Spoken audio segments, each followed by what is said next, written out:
সবাইকে আমি তো চলে আমি গেছি। লিঙ্কগুলো আমরা দিয়ে চলে দিয়েছি এসছি অলরেডি। আমরা চলে এসছি আচ্ছা ঠিক আছে, মানে আমি লাইভে। ঠিক আছে, তুমি দিয়ে দাও, করে দাও, ধরো আমি লিঙ্কটা শেয়ার করি সব। লাইভে আছি আমরা। ঠিক আছে, ক্যামেরাগুলো অন করো।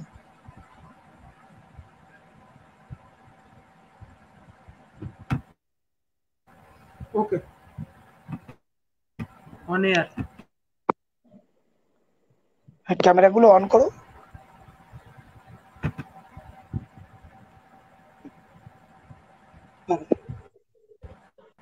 হ্যাঁ। আজ আমরা চলে এসেছি আমাদের যে বিশেষ ডিফেন্সের উপর ভারতের বিদেশ নীতির উপরে যে আলোচনার একটা কথা ছিল, আপনাদের বলেছিলাম আমাদের পেজে নিশ্চয়ই এরকম অনুষ্ঠানগুলো নিয়ে আসবো। তারই ফলশ্রুতিতে আজকে আমরা উপস্থিত হয়েছি। আমাদের মধ্যে আছেন ডিফেন্স লাভার এবং যারা মোটামুটি আহ, সর্বদাই এই ডিফেন্সের বা আমাদের প্রতিরক্ষা বিষয়ে আলোচনা চর্চা করে থাকেন, তাদেরকেই নিয়ে এসেছি। আমাদের মধ্যে আছেন শুভদীপ দাস দা, আছেন কৌস্তব দা, আছেন প্রাঞ্জল দা। আমরা ডিফেন্সের মূলত ভারতের বর্তমান কারেন্ট পরিস্থিতি এবং ভারতের বর্তমান বিদেশ নীতি, ভারতের টেকনোলজির দিক থেকে সমস্ত কিছু আলোচনা করব। সেই জন্য আমি মূলত প্রাঞ্জল দাকে বলছি যে আলোচনাটি যাতে শুরু করা হয়।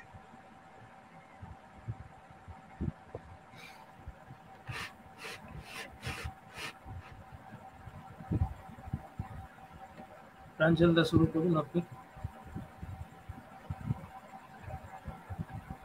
মাইকটা অন করুন প্রাঞ্জল দা, মনে হয় আপনার মাইকটা অন নেই।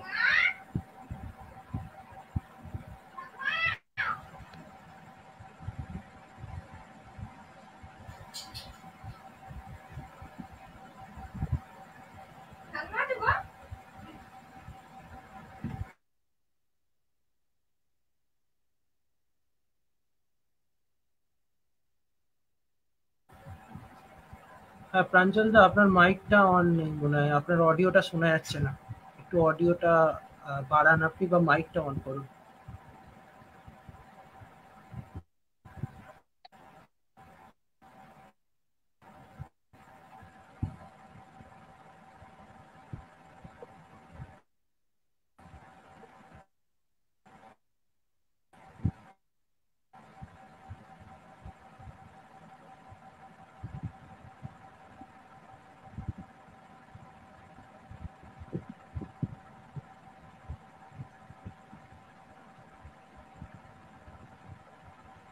হ্যালো শুভদীপ দা, আপনি কি প্রাঞ্জল দার অডিওটা শুনতে পাচ্ছেন?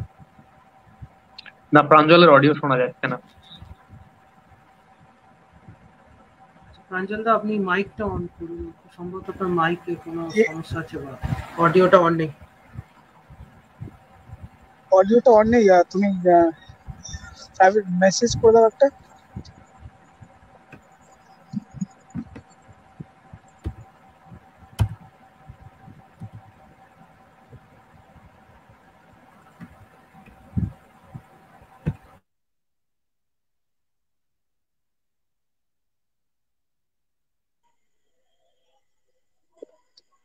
হ্যালো, আমরা মোটামুটি শুরু করছি। যে বর্তমান যদি দেখি যে ভারতের বিদেশ নীতির ক্ষেত্রে বা ডিফেন্সের ক্ষেত্রে আমরা বিভিন্ন রকমের যে 10 বছরের বা আজ থেকে 10 বছর পরে ভারতের আহ, প্রতিরক্ষার ক্ষেত্রে ভারত একটা বিশাল একটা লাভ দিতে চাইছে বা চলেছে। এবং ভারতের ডিফেন্সের ক্ষেত্রে যে এই যে বিরাট একটা ঢেউ আসছে, এক্ষেত্রে আমরা সেইটা আলোচনা করব। আমি প্রথমেই প্রথমে একটি প্রশ্ন করতে চাই যে শুভদীপদার কাছে, যে আমাদের দুই দিকে দুটো শত্রু দেশ, একদিকে পাকিস্তান, একদিকে চীন। তো পাকিস্তান ও চীনের ক্ষেত্রে বলা হয় যে ভারতের আহ, যে দুই দিক থেকে বা টু ফ্রন্ট ওয়ারের সম্ভাবনা আছে। এই ফ্রন্ট ওয়ারের সম্ভাবনা কতটা, এবং ভারত এই টু ফ্রন্ট ওয়ারের জন্য কতটা প্রস্তুত, সেটা সম্বন্ধে আমি জানতে চাইবো শুভদীপদার কাছ থেকে। আর এখনকার যে ইকোনমিক ক্রাইসিস চারিদিকে চলছে, অ্যাজ ওয়েল অ্যাজ পাকিস্তান, এবং চীনেরও আর্থিক অবস্থার দিক থেকে চীনও কিছুটা ব্যাকফুটে গেছে এখন, যার জন্যে এই মুহূর্তে আমরা সম্ভাবনা মাত্রই করতে পারি। বাট টু ফ্রন্ট ওয়ার হওয়া মানে একটা বিশাল আর্থিক একটা সিচুয়েশন হয়ে যায় প্রথমত। তবুও প্রতিরক্ষার ক্ষেত্রে যদি আমরা ধরতে পারি, প্রতিরক্ষার ক্ষেত্রে পাকিস্তান যতটা সম্ভব আমাদের সাথে পাল্লা দেওয়ার চেষ্টা করছে। ওদিকে চীনের হেল্প যতটা ছিল, ধীরে ধীরে চীনের হেল্প, চীনের ট্রাস্ট এবং চীন থেকে ইনভেস্টমেন্টও কমছে, যার কারণে এই রিসেন্ট কালকের ঘটনাটাই যদি ধরা যায়, যেটা বলুচিস্তানে হলো, তো এরকম কিছু কিছু ঘটনার কারণে পাকিস্তানের দিক থেকে চীনের ভরসাটা একটু কমছে, যার জন্য আর্থিক দিক থেকেও সাহায্য থেকে শুরু করে সবকিছু একটু কমছে। তবুও যদি আমরা ধরে নিতে পারি ডিফেন্সের ক্ষেত্রে পাকিস্তান আর্থিক দিকের কোনো ছায়া এর উপর আসতে দেয় না। পাকিস্তান অলওয়েজ প্রিপেয়ার থাকার চেষ্টা করে। যেমন ওরা আমাদের রাফায়েলের সময় আমাদের সাথে পাল্লা দেওয়ার জন্য ওরা চীন থেকে জেটেনসি অ্যাকোয়ার করেছে, এবং বিভিন্ন দিক থেকে ওরা ট্যাঙ্কের দিক থেকে শুরু করে সাবমেরিনস, ওদের ফ্লিট কন্টিনিউয়াসলি মেনটেন করার চেষ্টা করছে। যদি পাকিস্তানকে আমরা ধরে নিতেই পারি ওইভাবে যে যদি কোনোদিনও যুদ্ধের সম্ভাবনা প্রস্তুত হয়, পাকিস্তান কম্পিট করতে পারবে, একটা পোটেন্সি রাখে। আর চায়নার দিক থেকে আমরা কোয়ালিটিতে যদিও এগিয়ে, কিন্তু কোয়ান্টিটির হিসেবে চায়নার থেকে আমরা অনেকটাই ব্যাকফুটে আছি, অলওয়েজ থাকি। তা হিউজ গ্যাপ আমাদের মধ্যে তৈরি হয়েছে প্রতিরক্ষার ক্ষেত্রে। তো যার জন্যে সার্ভাইভ করা যেতে পারে, কিন্তু স্ট্রাগলও করতে হবে আমাদের। আর যেহেতু ইন্ডিয়ার অ্যালাই এসবের ব্যাপার থেকে ইন্ডিয়া খুবই সতর্ক থাকে, তার জন্য আশা করি আমরা সাহায্যের জন্য অন্যান্য দেশের কাছে আশা রাখতে পারি। 2.5 যদিও ধরি বা টু ফ্রন্ট ওয়ারও যদি ধরি, সেক্ষেত্রেও আমরা আমাদের ফ্রেন্ডলি নেশনস গুলো থেকে, কান্ট্রি গুলো থেকে তেমন কিছু আশা করতে পারি। দীপঙ্কর।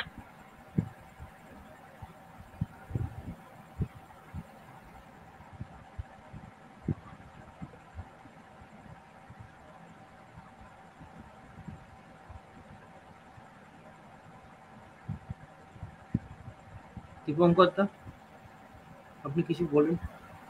প্রাঞ্জল অ্যাড হয়েছে। আপনার কি মত শুভদীপদার বক্তৃতা শুনে মনে হচ্ছে? আপনি কিছু বলুন।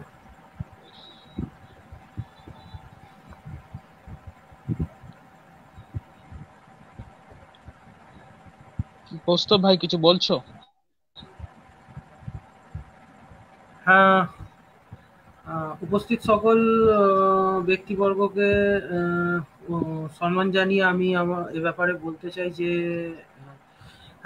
শুভদীপ দা এইমাত্র যে কথাটা বললো যে পাকিস্তান দুই ফ্রন্টে যুদ্ধের ক্ষেত্রে ভারতীয় সেনাবাহিনী, তো আমরা যে যদি সেনাবাহিনী বলতে আমি স্থল সেনা, বিমান বাহিনী এবং নৌবাহিনী এবং আমাদের উপকূল রক্ষী বাহিনীর কথাই যদি ধরি, তো সেক্ষেত্রে যদি বলতে চাই তাহলে শুভদীপদা যেটা বললো যে হ্যাঁ, এখন পাকিস্তান অনেক অংশেই আমাদের সাথে কম্পিট করার চেষ্টা করছে, এবং এটা তারা বরাবরেরই করে এসছে। 1990 সাল বা 1980 সাল, 1970 সালের যুদ্ধের পর থেকে তারা এটা বুঝে গেছে যে তাদের ক্রমাগত কম্পিট করতে হবে, কিন্তু তারা সরাসরি ভারতবর্ষের বিরুদ্ধে যুদ্ধে গেলে, বিশেষ করে 1999 সালের কার্গিল যুদ্ধের পর তারা এটা বুঝে গেছে যে সরাসরি ভারতবর্ষের বিরুদ্ধে যুদ্ধে গেলে তারা কখনো সেই যুদ্ধ জিততে পারবে না।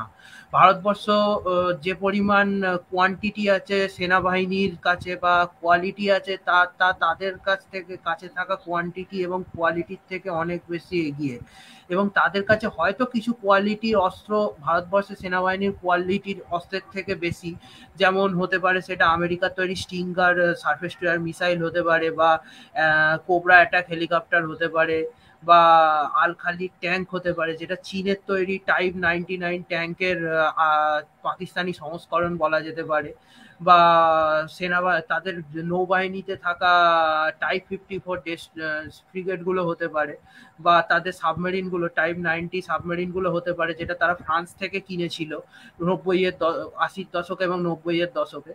কিন্তু এগুলো দিয়ে তারা বেশি দিন ভারতবর্ষের বিরুদ্ধে লড়াই করতে পারবে না, কেননা তাদের অর্থনীতি তাদেরকে সাপোর্ট করবে না। কেন, ভারতের যে বিপুল পরিমাণ অর্থনীতি, তা দিয়ে একসময় ভারতবর্ষ তাদেরকে দমিয়ে দেবেই, যেটা 99 সালে ভারতবর্ষের নৌবাহিনী অপারেশন তলোয়ার দিয়ে করে ফেলেছিল। এবং তখনকার পাকিস্তানের যিনি প্রধানমন্ত্রী ছিলেন নওয়াজ শরীফ, তিনি এটা বলেই চেয়েছিলেন যুদ্ধ শেষ হওয়ার পর যে ভারতবর্ষ যদি যুদ্ধ আরো কিছুদিন চালিয়ে যেত, কার্গিল যুদ্ধ যদি চলতো, তাহলে পাকিস্তানকে নিজেই ভারতবর্ষের বিরুদ্ধে একটা সিজফায়ার সাইন করতে হতো, কেননা পাকিস্তানের কাছে যুদ্ধ চালিয়ে যাওয়ার মতো যে মূল বস্তুটা তেল, খনিজ তেলের ভান্ডার আস্তে আস্তে তাদের কাছে শেষ হয়ে আসছিল। তো তারা খনিজ তেল দিয়ে দেশের মানুষের চাহিদা পূরণ করবে, না যুদ্ধের জন্য তারা তাদের ট্যাঙ্ক গুলো, তাদের হেলিকপ্টার গুলো, তাদের ফাইটার জেট গুলো চালাবে। তো এটা পাকিস্তান বুঝে গেছে। তো সেই জন্য পাকিস্তান কি করতে থাকলো, তারপর বিভিন্ন জঙ্গি সংগঠনগুলোকে ফান্ডিং করতে লাগলো, যাতে তারা গিয়ে ভারতবর্ষের ভেতরে অর্থনৈতিক বিভিন্ন সমস্যার সৃষ্টি করে। তো এটাও কিছুদিন চলছিল বেশ ভালো রকম ভাবে, তারপর সেটাও আস্তে আস্তে 2008 সালের পর থেকে অনেকটা দমে যেতে থাকলো। তো আস্তে আস্তে চীনের কাছ থেকে পাকিস্তান এটা সাহায্য নিচ্ছিল করতে করতে বেশ ভালোই চলছিল, জঙ্গি সংগঠনগুলোকে সাহায্য প্রদান করে করে ভারতের মধ্যে একটা বিশৃঙ্খলার সৃষ্টি করা, সেটা কাশ্মীরে হোক কি উত্তরপ্রদেশে হোক কি বিহারে হোক কি পশ্চিমবঙ্গে হোক। তো এটা করতে করতে করতে করতে এক সময় যে চীনের কাছ থেকেও চলে এলো কি আমাদের কোভিডের পর চীনও আস্তে আস্তে অর্থনৈতিকভাবে অনেকটা মুচড়ে পড়লো, তাদের অর্থনীতিও আর সাপোর্ট করতে পারলো না, কেননা তাদেরকেও এবার আমেরিকার বিরুদ্ধে অন্য একটা ফ্রন্টে লড়তে হচ্ছে। তো সেটাতে তাদেরকেও একটা বড় রকমের অর্থ ঢালতে হচ্ছে তাদের সেনাবাহিনীতে। তো এবার তারা পাকিস্তানকে আস্তে আস্তে অর্থ সাহায্য অনেকটাই কমিয়ে দিতে থাকলো। এবার পাকিস্তান কি করলো, পাকিস্তান অন্য সব দেশগুলো থেকে অর্থ সাহায্য আদায় করার চেষ্টা করতে থাকলো। এবার সেক্ষেত্রে আমরা যদি দেখতে পারি, তাহলে পশ্চিমী দেশগুলো অলরেডি পাকিস্তানকে ব্যাকফুটে ফেলে দিয়েছে, কেননা তারা বলছে যে দেখো ভাই, আর তোমার দেশে অনেক রকম সন্ত্রাসবাদী সংগঠন, জিহাদি সংগঠন উপস্থিত আছে, তো আমরা তোমাদেরকে আর বেশি দিন মানে অর্থ সাহায্য দেব না যদি তুমি এই জিহাদি সংগঠনগুলোকে তোমার দেশ থেকে না সরাও। তো সেক্ষেত্রে কি হতে থাকলো, এই দেশগুলো এবার তখন পাকিস্তান কি করতে থাকলো, তাদের একমাত্র যে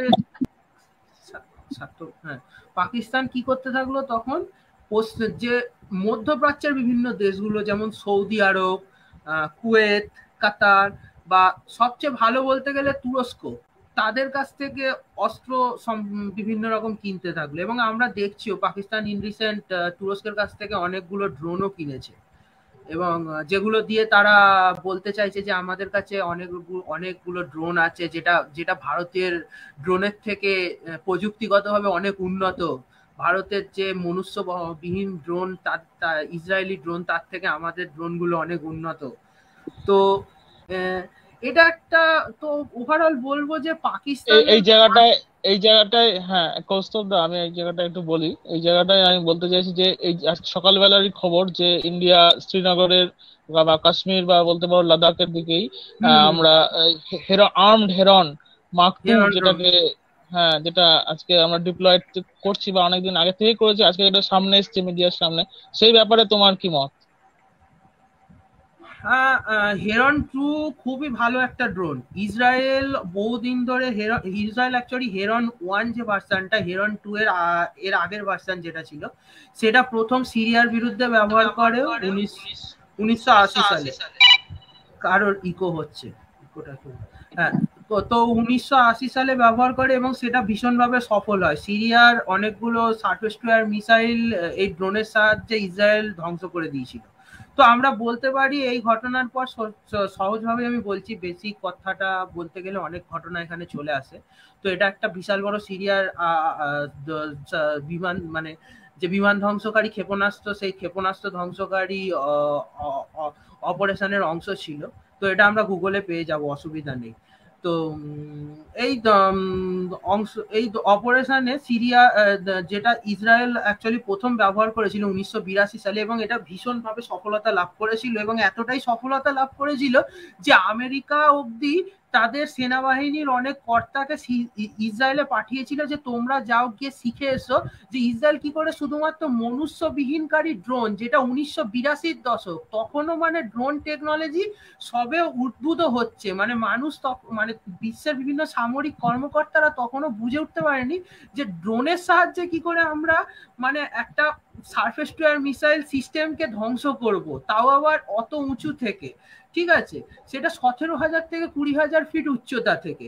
ঠিক আছে, শুধুমাত্র কি দুটো মাত্র লেজার গাইডেড বোম ফেলে সে ইসরায়েল ধ্বংস করে দিয়েছিল। এবং আর দুটো ড্রোনকে ইসরায়েল ব্যবহার করেছিল ওই মিসাইলগুলোকে সেই ড্রোন দুটোর ওপর আঘাত আনার জন্য, যাতে ওই যে সিগন্যাল দিয়ে ওই মিসাইলের রাডার গুলো ওই ড্রোন দুটোকে লক করছে, সেই সিগন্যালটা বাকি ড্রোন দুটো ধরতে পারে। ঠিক আছে, মানে এটা সিস্টেম, একটা ইলেকট্রনিক ওয়ারফেয়ার সিস্টেম, যেটা বর্তমানে যুদ্ধক্ষেত্রে একটা বড় রকম অংশ নেয়। তাহলে আমরা বুঝতে পারছি যে হিরন 1 ড্রোন যখন 1982 সালে এতটা সফলতা লাভ করেছিল, তাহলে হিরন 2 ড্রোন 2023 সালে কতটা সফলতা লাভ করতে পারে, সেটা যদি যুদ্ধে ব্যবহার ভারতবর্ষের সেনাবাহিনী করতে পারে সঠিকভাবে। এবং আমার মনে হয় এতদিন ধরে ভারতবর্ষের সেনাবাহিনী এই ড্রোনটাকে নিয়ে অনেক প্রশিক্ষণ করছে, তার মানে নিশ্চয়ই যুদ্ধ হলে তারা সফলভাবে এই ড্রোনটা ব্যবহার করতে পারবে। এবং হিরন 2 ড্রোন, হ্যাঁ, আর একটা বিষয় ছিল যে প্রজেক্ট চিতা বলে একটা যে হিরনের উপরে আর্ম করার একটা প্রচেষ্টা চলছিল, সেটা সম্বন্ধে যদি কিছু বলা হয়। প্রজেক্ট চিতা একটা খুবই গুরুত্বপূর্ণ প্রজেক্ট, যেটাতে বলা হচ্ছে যে হিরন ড্রোনেতে ভারতীয় মানে যে ডিআরডিও আছে, তারা বিভিন্ন রকম এক্সট্রা কিছু অস্ত্রশস্ত্র আর কি হিরন ড্রোনে লাগানোর কথা বলছে। এবং সেই অস্ত্রশস্ত্রগুলো শুধু অস্ত্রশস্ত্র না, অ্যাকচুয়ালি এখানে হতে পারে অ্যাকচুয়ালি বিভিন্ন রকম নতুন অ্যাভয়েনিক্স বলতে গেলে নতুন ইলেকট্রনিক্স ওয়ারফেয়ার সিস্টেম, যেগুলো দিয়ে হিরন ড্রোনগুলো আরো ভালোভাবে শত্রুপক্ষের যে রাডার আছে, যে surface to air missile system আছে, সেগুলোকে শনাক্ত করতে পারে এবং সেগুলো থেকে নিজেকে লুকিয়ে রাখতে পারে দীর্ঘক্ষণ। এবং শত্রুপক্ষের যে আকাশ সীমা আছে তার মধ্যে অনেকক্ষণ ধরে তারা টহলদারি করতে পারে, এবং গুরুত্বপূর্ণ শত্রুপক্ষের যে ইনস্টলেশন গুলো আছে তার ছবি তুলে আনতে পারে, বা প্রয়োজন হলে সেগুলোর ওপর আঘাতও আনতে পারে। তো এটা একটা বড় ব্যাপার। তো এটা শুধু হিরন ড্রোন না, এটা সার্চার 2 ড্রোন নামে আরো একটা ড্রোন আছে ইসরায়েলের। তো সেই ড্রোনটার ওপরও করা হচ্ছে, ডিআরডিও এই ড্রোন কাজগুলো করছে। ডিআরডিও এবং বেল, ভারত ইলেকট্রনিক্স লিমিটেড নামে আমাদের আরেকটা সংস্থা আছে, যাদের ওপর দায়িত্ব পড়েছে অ্যাভয়েনিক্স আর ইলেকট্রনিক্স গুলো তৈরি করার, আর ডিআরডিওর ওপর দায়িত্ব পড়েছে ওয়েপেন্স গুলো তৈরি করার।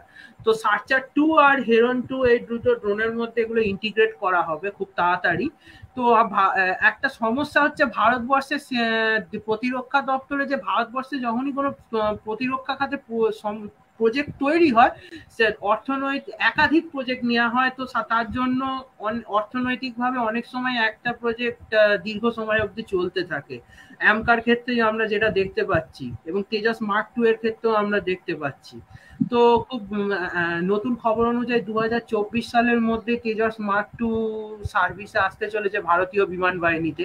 আর তেজাস মার্ক 1 এ তো অলরেডি অর্ডার দেওয়াই হয়ে গেছে, যেটা ফেব্রুয়ারি মাসের 2024 সালে ভারতীয় বিমান বাহিনীতে প্রবেশ করবে। এবং এটা হচ্ছে হিরন মার্ক 2 এর কথা আমরা গেলাম। এবং তো ফিরে আসি পাকিস্তানের কথা, যেটা নিয়ে আমরা আলোচনা করছিলাম।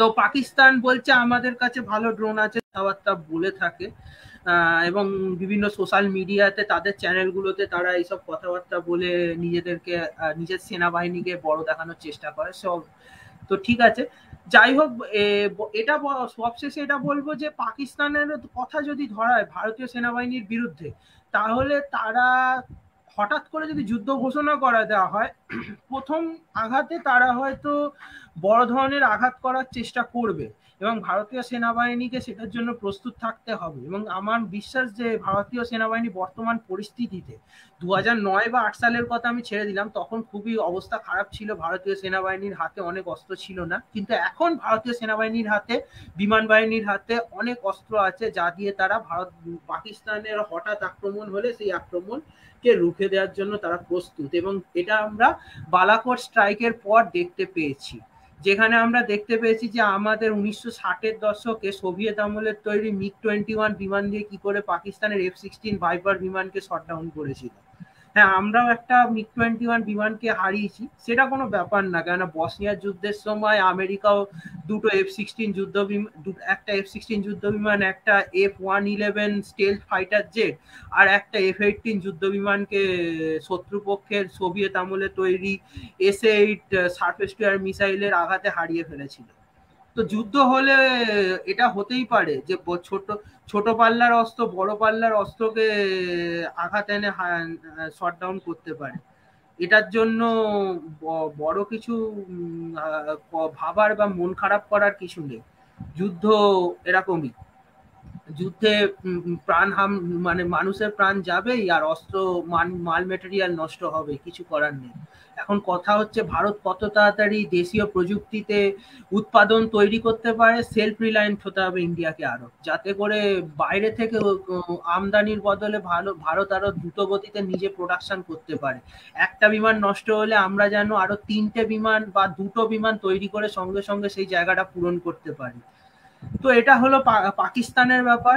চায়নার ক্ষেত্রে যদি আমরা বলি, হ্যাঁ শুভদীপদা যেটা বললো, চায়নার থেকে কোয়ালিটিগতভাবে আমাদের বেশিরভাগ মাল মেটেরিয়াল অনেকই এগিয়ে। কেননা একটা কথা বলবো যে আমাদের মাল মেটেরিয়াল গুলো এখন ইসরায়েলি টেকনোলজিতে ইন্টিগ্রেটেড, আর ইসরায়েলি টেকনোলজি কিন্তু আমেরিকাও এখনো অনেক ব্যবহার করছে, সেটা আজকে নয়, 1980 সালের সময় থেকে।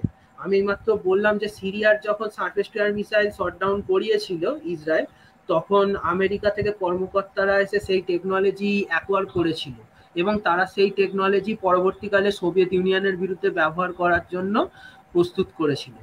তো বুঝতেই পারছি ইসরায়েলি টেকনোলজি কতটা উন্নত। তো আমাদের মিগ-21 গুলো সেই টেকনোলজিতে ইন্টিগ্রেটেড। তো এটা হলো একটা কথা। আর আমাদের মিগ-21 কে কখনো চীনের J-10C বা J-11 এর বিরুদ্ধে ব্যবহার করা হবে না, ওগুলো পাকিস্তানের F-16 এর জন্যই রাখা আছে। আমাদের ম্যাক্সিমাম বিমান বাহিনীর মিগ-29 আর আরো ভালোভাবে বলতে গেলে Su-30 আর রাফাল এগুলোকেই ব্যবহার করা হবে। তো সেই হিসেবে দেখতে গেলে চায়নার বিরুদ্ধে যুদ্ধ করার জন্য প্রাথমিকভাবে আমরা প্রস্তুত, কিন্তু আমাদের কিন্তু পেছন থেকে একটা অ্যালাইড কোনো নেশনের ক্রমাগত সাহায্য এই মুহূর্তে প্রয়োজন। কেননা পুরোপুরিভাবে আমরা এখনো সেলফ রিলায়েন্ট হয়ে উঠতে পারিনি, তাই স্পেয়ার পার্টস থেকে শুরু করে আধুনিক যে সমস্ত অ্যাভিওনিক্স, ইলেকট্রনিক যন্ত্রাংশ, উন্নত মানের radar, radio equipments, data link software, এগুলো কিন্তু পুরোপুরি এখন আমাদের দেশের ইঞ্জিনিয়াররা তৈরি করতে অনেক টাইম লাগবে, কেননা আমাদের দেশে সেই টেকনোলজি এখনো প্রবেশ করতে পারেনি, বা করলেও কম পরিমাণে আছে। ঠিক আছে, তো সেটাকে আনার জন্য আমাদের জাপান বা অস্ট্রেলিয়া বা অবশ্যই ইউনাইটেড স্টেটস আমেরিকা, তাদের সাহায্য দরকার। সেই জন্যই কোয়াদ গঠিত হয়েছে, এবং ভারত ক্রমাগত ইউএস নেভি বা মার্কিন নৌবাহিনী এবং জাপানি নৌবাহিনী, অস্ট্রেলিয়ার নৌবাহিনী, তাদের সাথে এক্সারসাইজ করছে। খুব সম্প্রতি মালাবার এক্সারসাইজ চলছে দক্ষিণ চীন সাগরে, দক্ষিণ প্রশান্ত মহাসাগরে, ডারউইন বন্দরের কাছে অস্ট্রেলিয়াতে। তো এটা হচ্ছে চীনের ব্যাপার। তবে চীন বেশি দিন যুদ্ধ করতে মনে হয় না পারবে যুদ্ধ শুরু হলে, কেননা চীনের সবচেয়ে বড় দুর্বলতা কি জানেন আপনারা? চীনের সবচেয়ে বড় দুর্বলতা হচ্ছে মালাক্কা প্রণালী। এই ছোট্ট জায়গাটা কিন্তু চীনের পুরো যে নারী নক্ষত্র সেটা বলবো অর্থনীতি, সেটাকে ধরে রেখেছে। সেই জন্য চীন কিন্তু এই সিপেক বা বেল্ট অ্যান্ড রোড ইনিশিয়েটিভ এইসব তৈরি করার চেষ্টা করছে, যেটা চীন ক্রমাগত করতে গিয়ে জায়গায় জায়গায় ধাক্কা খাচ্ছে। ঠিক আছে, অলরেডি তো হয়তো স্টপ হয়ে আছে। হ্যাঁ, অনেক জায়গায় স্টপ হয়ে যাচ্ছে, কোথাও সন্ত্রাসবাদী সংগঠন, কোথাও উগ্রবাদী সংগঠন, তারা লাইন উড়িয়ে দিচ্ছে, তারা হাইওয়ে উড়িয়ে দিচ্ছে। তো পাকিস্তানের বালুচিস্তানে তো বালুচ লিবারেশন আর্মি আছেই, তারপর সেন্ট্রাল এশিয়ার বিভিন্ন জায়গায় তো একাধিক উগ্রবাদী সংগঠন, সন্ত্রাসবাদী সংগঠন উপস্থিত আছে। তার্কিস্তান লিবারেশন আর্মি, অনেক সংগঠন আছে। তো তাদের কথা আমি ছেড়ে দিলাম, ওগুলোর কথা বাদ দিই, ওরা যতদিন থাকবে টুকটাক আমাদেরই কিছুটা লাভ। তো যাই হোক,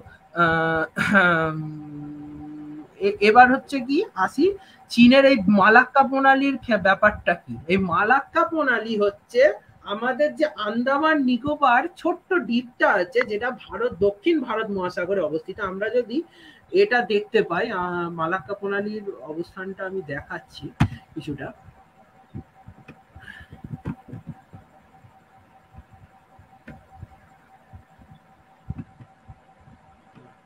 মালাক্কা প্রণালীর অবস্থানটা আমরা যদি দেখি, আমরা আগে এয়ারফোর্সের ব্যাপারটা দেখে নি, তারপরে নেভির দিকে যাব। হ্যাঁ, এয়ারফোর্সের ব্যাপারটা আমরা দেখিনি, আমরা সেটাই বরং আমি ফিরে আসি। ঠিক আমার আছে, আগে আমার আমার আরেকটা সুপ্রদীপ প্রশ্ন দাদাকে ছিল। আমি জিজ্ঞেস, আচ্ছা আচ্ছা, দীপাঙ্কর দা আপনি করে নিন। আমার একটা আপনি প্রশ্ন ছিল যে যেহেতু পাকিস্তান কান কিনছে, তুরস্কের কানের প্রজেক্টে যুক্ত হচ্ছে হুম 5 জেনারেশন, সেক্ষেত্রে হুম ভারতের তো 5 জেনারেশন ফাইটার জেট মানে সার্ভিসে রাখা অত্যন্ত জরুরি হয়ে পড়বে। সেক্ষেত্রে আমেরিকান F-35 কেনার সম্ভাবনা ভারতের কতটা? ভারত কি আদতে কিনতে চাইবে, না এটা সম্ভাবনা কি? সেটা একটা আমার বড় প্রশ্ন, আমার সবার কাছেই প্রশ্ন থাকবে প্রশ্নটা। এটা তো মনে হয় প্রতিরক্ষা দপ্তরের খুবই গুপ্ত ব্যাপার। এটা প্রতিরক্ষা দপ্তরের লোকেরাই ভালোভাবে বলতে পারবে, ওটা আমরা বেসিক্যালি কেউই জানতে পারি না। আমরা যে কোনো আমেরিকান ফাইটার জেট যদি পঞ্চম প্রজন্ম বা 4.5 জেনারেশনের যদি ধরি, যেগুলো খুবই কোয়ালিটেটিভ, আর আমাদের সেটব্যাক একটাই হতে চলেছে, যেটা হচ্ছে মেনটেনেন্স। কারণ এগুলো খুব ঘন ঘন আর খুবই অ্যাকুরেট মেনটেনেন্সের দরকার পড়ে। আর এবং আর আমার মনে হয় খুব এটা কস্টটাও খুব বেশি। হ্যাঁ, অবভিয়াসলি খুবই কস্টলি, ওয়েস্টার্ন যে কোনো ওয়েপন্স খুবই কস্টলি বলে আমাদের। আর মূলত যুগ চলছে পঞ্চম প্রজন্মের ফাইটার জেট অ্যাকোয়ার করা। তো সেক্ষেত্রে আমরা এখনো অনেকটাই পিছিয়ে। যদি এই মুহূর্তে আমরা ওয়েস্টার্ন ওয়েপন্স বা ওয়েস্টার্ন ফাইটার জেটস আমরা অলরেডি কিছু কিনে নিই, তাহলে আমাদের দেশীয় প্রযুক্তির যে পঞ্চম প্রজন্মের ফাইটার জেটের কাজ চলছে, এএমসি বা এমকার বা আরো বাকি যেগুলো চলছে, সেগুলোতে একটু মনে হয় যে গতি কমবে। যদিও এখনো অব্দি এমকার আমাদের সিসিএস এর অ্যাপ্রুভাল আসেনি। তারপর ওটার প্রোটোটাইপ সামনে আসবে, তারপর ফার্স্ট ফ্লাইট হবে, বিভিন্ন ট্রায়ালস হবে, ট্রায়ালের পর সেটা সিরিজ প্রোডাকশন যাওয়ার কথা আছে। তারপর ইন্ডাকশন হবে, কতটা পরিমাণে ইন্ডাকশন হবে, এটা একটা লং প্রসেস হয়ে যাবে। তার কিন্তু মাঝে সেক্ষেত্রে যেহেতু আমাদের যে টেকনোলজিক্যাল ডেভেলপমেন্ট এখনো হয়নি পঞ্চম প্রজন্মে, সেক্ষেত্রে অনেকটা সময় লাগবে। সেক্ষেত্রে হ্যাঁ, আমরা কি ইউকে টেম্পেস্টের সঙ্গে বা জাপানের সাউথ কোরিয়ার এফএক্স এর সঙ্গে প্রজেক্টে যুক্ত হতে পারি না? সেক্ষেত্রে তো টেকনোলজি ডেভেলপমেন্ট আমরা সহজে পেয়ে যাবো, যুক্ত অ্যাক্সেসটা পেয়ে হওয়াটা যাবো। অবভিয়াসলি লাভদায়ক বা লাভজনক, কিন্তু ফ্রান্সের এক্ষেত্রে প্রজেক্টে অনেকটাই জিও পলিটিক্যাল বা পলিটিক্যাল ব্যাপার স্যাপারও রয়েছে। কারণ হুম ভারতে পলিটিক্স ছাড়া কিছুই হয় না, সবকিছুই লাস্ট অব্দি যায় পলিটিক্সের হাতে। কারণ আজ অব্দি যে অ্যামকা 2025-এ অ্যাটলিস্ট ফার্স্ট ফ্লাইট হওয়ার কথা ছিল, এবং 2030-এর 2028 থেকে ওটা ইন্ডাক্ট হওয়া শুরু কথা ছিল 2023 অব্দি এসেও ওটা সিসিএস অ্যাপ্রুভাল, ক্যাবিনেট কমিটির অ্যাপ্রুভাল আসেনি। তো সেই জায়গা দাঁড়িয়ে এছাড়াও আরো লাইনে আছে, যেমন তেজস MK2 আছে, MK1-এ যদিও ডেলিভারি স্টার্ট হবে ফেব্রুয়ারি 2024 থেকে, তেমন তেজস MK2 আছে, এমকা আছে, টেড বিএফ আছে নেভির জন্য। এফবিএফ, তো অনেক কয়েকটা প্রজেক্ট ইয়ে, রয়েছে ইন্ডিয়ার কাছে। IMRH-টাও এবার তো আছে, হুম, হেলিকপ্টারের ব্যাপার। হ্যাঁ, বিভিন্ন হেলিকপ্টার প্রজেক্টস আছে, যার জন্য এখন পুরোটাই গভর্নমেন্টের এর আন্ডারে গভর্নমেন্ট চিন্তা ভাবনা করছে যে কি করা যাবে প্রতিরক্ষা বিষয়ের সঙ্গে। তো তেজস MK2 এর কথাতে যদি আসি, ওটারও প্রোটোটাইপ এই ডিসেম্বরে চলে আসার কথা আছে, 2023-এ। আর ফার্স্ট ফ্লাইট সম্ভবত 2024-এ হয়ে যাওয়ার কথা আছে। যদি ফার্স্ট ফ্লাইট 2024-এ হয়ে যায় সবকিছু, তাহলে 2027-28 থেকে ইন্ডাকশন হওয়া শুরু হয়ে যাবে, কন্ডাক্ট করা শুরু হয়ে যাবে। আর সেই মুহূর্তে, কারণ 10-11 টন ক্লাসের ফাইটার এয়ারক্রাফট সেই মুহূর্তে আমাদের একটু সাফিসিয়েন্ট হবে না, কারণ ওদিকে MiG-21 গুলো 2025 থেকে হওয়ার শুরু হবে, রিপ্লেস হওয়া, এবং মিরাজও অনেক পুরনো হচ্ছে, মিরাজকেও আমাদের রিটায়ার্ড করতে হবে। সেক্ষেত্রে সেই যে গ্যাপটা তৈরি হবে, সেই ভ্যাকিউমটা যাতে ফুলফিল করা যায়, তার জন্য এই ইন্ডাকশন গুলো খুবই জরুরি। তেজস MK1 এর ইন্ডাকশনটা যত তাড়াতাড়ি সম্ভব সরকারের শুরু করা উচিত। আর যদি বলতে গেলে আমি সুব্রদীপ দাদার কাছে জিজ্ঞেস করব যে এই যে এক্সপোর্ট যদি আমরা করতে পারি তেজাসের, যেটা আর্জেন্টিনার সাথে কথা চলছে বা মালয়েশিয়ার সাথে আগে কথা হলো কিন্তু শেষ অব্দি আর হলো না, তো এর পিছনে কারণটা কি? শেষ অব্দি হচ্ছে না, বা এর জিওপলিটিক্যাল রিজন আছেই। তো আমরা কোন কোন দেশকে এগুলো এক্সপোর্টের ভ্যারিয়েন্স মানে আমরা দিতে পারি আর কি? বেসিক্যালি ইন্ডিয়ান এক্সপোর্ট মার্কেট ধীরে ধীরে লার্জ হচ্ছে, যেহেতু G20-ও এটা একটা টার্গেট রাখা হয়েছে যাতে ফ্রি ট্রেড এবং এক্সপোর্টের দিকেও একটু ধ্যান দেওয়া যায়। এছাড়াও জিওপলিটিক্যালি ইন্ডিয়া এক্সপোর্ট চীনের নেইবার কান্ট্রি গুলোকে খুব বেশি বেশি ওয়েপন এক্সপোর্ট করার চেষ্টা করছে, যেমন আমরা তিবেত হোক, নতুন মালয়েশিয়া হোক। গাইডেড মিসাইল করভেট বেচলাম ভিয়েতনামকে একটা। হ্যাঁ, তো যেমন ব্রহ্মসের দিকে জোর দেওয়া হচ্ছে, তেজস ট্রেনার এয়ারক্রাফট হিসেবে কিছু কিছু এয়ারক্রাফটকে যাতে কম্পিট করা যায় অন্যান্য দেশে, তার জন্য তেজস MK1 এটাকেও জোর দেওয়া হচ্ছে, তার ট্রেনার ভ্যারিয়েন্টটাকে।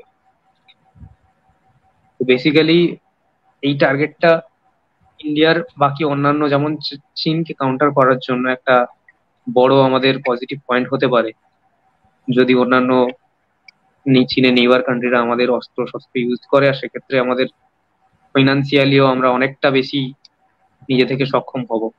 তারপর গায়ানা যেমন একটা দেশ আছে যারা ইন রিসেন্ট আজকেই খুব সম্ভবত খবরটা পাওয়া গেছে যে ভারতের ডর্নিয়ার বিমানগুলোর প্রতি তারা যেগুলো দূরবর্তী সার্ভুলেন্স এয়ারক্রাফট, লং রেঞ্জ সার্ভুলেন্স এয়ারক্রাফট এবং অ্যান্টি সাবমেরিন ওয়ারফেয়ার করতে পারে, সেগুলোর প্রতি তারা আগ্রহ দেখিয়েছে। এবং আরো একটা ব্যাপার হলো আমাদের যে অর্জুন মার্ক 1 ট্যাঙ্ক গুলো আছে, সেগুলোর আফ্রিকার অনেক দেশ কিনতে আগ্রহী। যদি তারা ভারতবর্ষ প্রপার দাম দেয় তাদেরকে, তাহলে সেই দামের মধ্যে তারা কিনতে আগ্রহ দেখাচ্ছে। তো এক্ষেত্রে একটা ভারতের ডিফেন্স মার্কেট আফ্রিকাতেও একটা বড় ভাবে বাড়ছে, কেননা আফ্রিকার নাইজেরিয়া অলরেডি চীনের তৈরি JF-17 কিনে ফেলেছে। এক্সপোর্ট মার্কেট ইন্ডিয়ার কাছে এখন অনেকই বড়, অনেকটাই বড়, যেহেতু যদি ইন্ডিয়া ঠিক টাইমে প্রচন্ড হেলিকপ্টার বলতে পারি, তো প্রচন্ড রুদ্রা, মানে যেটা আমাদের প্রচন্ড রুদ্রা ধ্রুব, এগুলোকেও আমরা এক্সপোর্টে মোটামুটি বেসিক্যালি ডিপেন্ড করছে ইন্ডিয়া কত কুইক ওটাকে সিরিজ প্রোডাকশনে ফেলে, কত কুইক ইয়ারলি পার ইয়ার কতগুলো ইন্ডাক্ট করতে পারে, কতগুলো বানাতে পারে, তার উপর ডিপেন্ড করছে এক্সপোর্ট মার্কেট কতটা স্মুথ হবে ইন্ডিয়ার কাছে। একদম, কারণ আমাদের প্রোডাকশন লাইন সব দিকেই প্রোডাকশন লাইনের একটু অভাব রয়েছে সব ক্ষেত্রেই, তো এদিকে একটু ধ্যান দেওয়া জরুরি। ফ্যাক্টরি গুলো আরো বেশি করে বাড়াতে হবে, আমাদের প্রোডাকশন ফ্যাক্টরি লাইন গুলো কম না। একটা সময় অবধি প্রোডাকশন ফ্যাক্টরি লাইন সেভাবে তৈরি করা হয়নি দেশ জুড়ে। হ্যাঁ, বেসিক্যালি প্রোডাকশন ফ্যাসিলিটি, তার সঙ্গে সঙ্গে R&Dর যে রিসার্চের জন্য যে দপ্তরগুলো, ওগুলো বাড়ানো উচিত। রিসার্চ এন্ড ডেভেলপমেন্ট ফ্যাসিলিটি গুলো একদমই ছিল না, তো সেগুলো সারা দেশ জুড়ে আমাদের বাড়াতে হবে। সেমিকন্ডাক্টর এন্ড ইলেকট্রনিক্স যে চিপ বেসড মেন হচ্ছে এখন বর্তমান যুদ্ধে, তো ওইটাই মেন না। কিছু কিছু ইন্ডিজিনিয়াস স্টার্টআপ কোম্পানি অলরেডি উঠে এসছে যারা ইন্ডিয়ার জন্য অস্ত্র শস্ত্র সবই বানাচ্ছে, কিন্তু তবুও কিছু কিছু কাঁচামাল, কিছু কিছু খুব ইম্পর্টেন্ট জিনিসপত্র তারা বাইরে থেকেই এখনো অব্দি ইম্পোর্ট করতে হয় তাদেরকে। বিভিন্ন সেন্সর, তারপর বিভিন্ন মাইক্রোচিপস, এই জিনিসগুলো এখনো অব্দি তাদেরকে বাইরে থেকে ইম্পোর্ট করতে হচ্ছে। সেই ক্ষেত্রে যতক্ষণ না প্রোডাকশন ফেসিলিটি বাড়ানো যাবে ততক্ষণ ইন্ডিয়ার কাছে এক্সপোর্ট মার্কেট একটু টাফ থাকবে কম্পিট করার। এখনো সেই থাইল্যান্ড সেমিকন্ডাক্টর বা স্যামসাং ইন্ডাস্ট্রিজ এর কাছ থেকে সাউথ কোরিয়ার আমাদের ইম্পোর্ট করতে হয়। কেননা আমেরিকার লকেড মার্টিনের দাম বেশি অনেকটাই বেশি। তাই জন্য আমাদের বেশিরভাগ জিনিসপত্র তাইওয়ান সেমিকন্ডাক্টর বা স্যামসাং থেকেই আসে, স্যামসাং ইন্ডাস্ট্রিজ এর কাছ থেকে, সাউথ কোরিয়া। সুব্রত দাদার কাছে একটা প্রশ্ন থাকছে, আমি বলছি যে আমাদের ইস্টার্ন সেক্টরে মানে মেইনলি অরুণাচল বা সিকিম বা বেঙ্গল কিছুটা আসাম এদিকে আমাদের যে তেজপুর এয়ারবেস আছে বা বিভিন্ন যেগুলো চাবুয়া এয়ারবেস, সেখানে আমরা অরুণাচল সেক্টরে কতটা প্রিপেয়ার্ড চায়নাকে কাউন্টার করার জন্য? বেসিক্যালি অরুণাচল সেক্টর বা ইস্টার্ন সেক্টর গুলোতে along with north sector India চেষ্টা করছে বেশি বেশি ইনফ্রাস্ট্রাকচার নিয়ে আসার, তত বেশি ইনফ্রাস্ট্রাকচার নিয়ে আসা যায়। আর ওখানকার যারা সাধারণ মানুষ আছে, লোকাল মানুষ আছে, তারা কতটা বর্ডার ফোর্সের সঙ্গে কোঅপারেটিভ, সেই ব্যাপারগুলোকে একটু ধ্যান দেওয়ার। এছাড়াও রোডের ক্ষেত্রে বর্ডার রোড অর্গানাইজেশন খুব দ্রুত কাজ করছে, রেকর্ড কাজ করে বেড়াচ্ছে। আর যাতে ট্রান্সপোর্টেশনে কোনো সমস্যা না হয়, এবং আপৎকালীন সিচুয়েশনে শুধু ট্রান্সপোর্টই নয়, যেন আমাদের এয়ারফিল্ড গুলো খুব টিপ রাখা যায়, সেক্ষেত্রেও ইন্ডিয়ান গভর্নমেন্ট খুবই সচেতন হয়েছে এখন, এবং খুব দ্রুত কাজ চলছে বিষয়ে। এই জন্য আমাদের খুব রিসেন্টলি তেজপুর এয়ারবেস আর ত্রিপুরাতে থাকা যতগুলো এয়ারবেস গুলোর নাম আমি এই মুহূর্তে মনে করতে পারছি না, তেজপুরের আসামের গুয়াহাটি এয়ারবেস, এইগুলো আসামের এয়ারবেস গুলোর নামই আমি মনে করতে পারছি। এগুলোতে সুরক্ষার জন্য S-400 surface to air missile system আর SA-7 PAK-M2 surface to air missile system মধ্যম পাল্লার মোতায়েন করা হয়েছে, যাতে বিশেষ করে যখন মায়ানমারের MiG-29 গুলো আমাদের সীমান্তবর্তী নাগাল্যান্ডে ঢুকে কিছু বিদ্রোহী দলের ওপর বোম ফেলে গেছিল, তারপরে এই ঘটনাটার প্রতি আরো জোর দেওয়া হয়, কেননা বাইরের দেশের কোনো যুদ্ধ বিমান ভারতীয় আকাশের মধ্যে ঢুকে পড়াটা ঠিক না।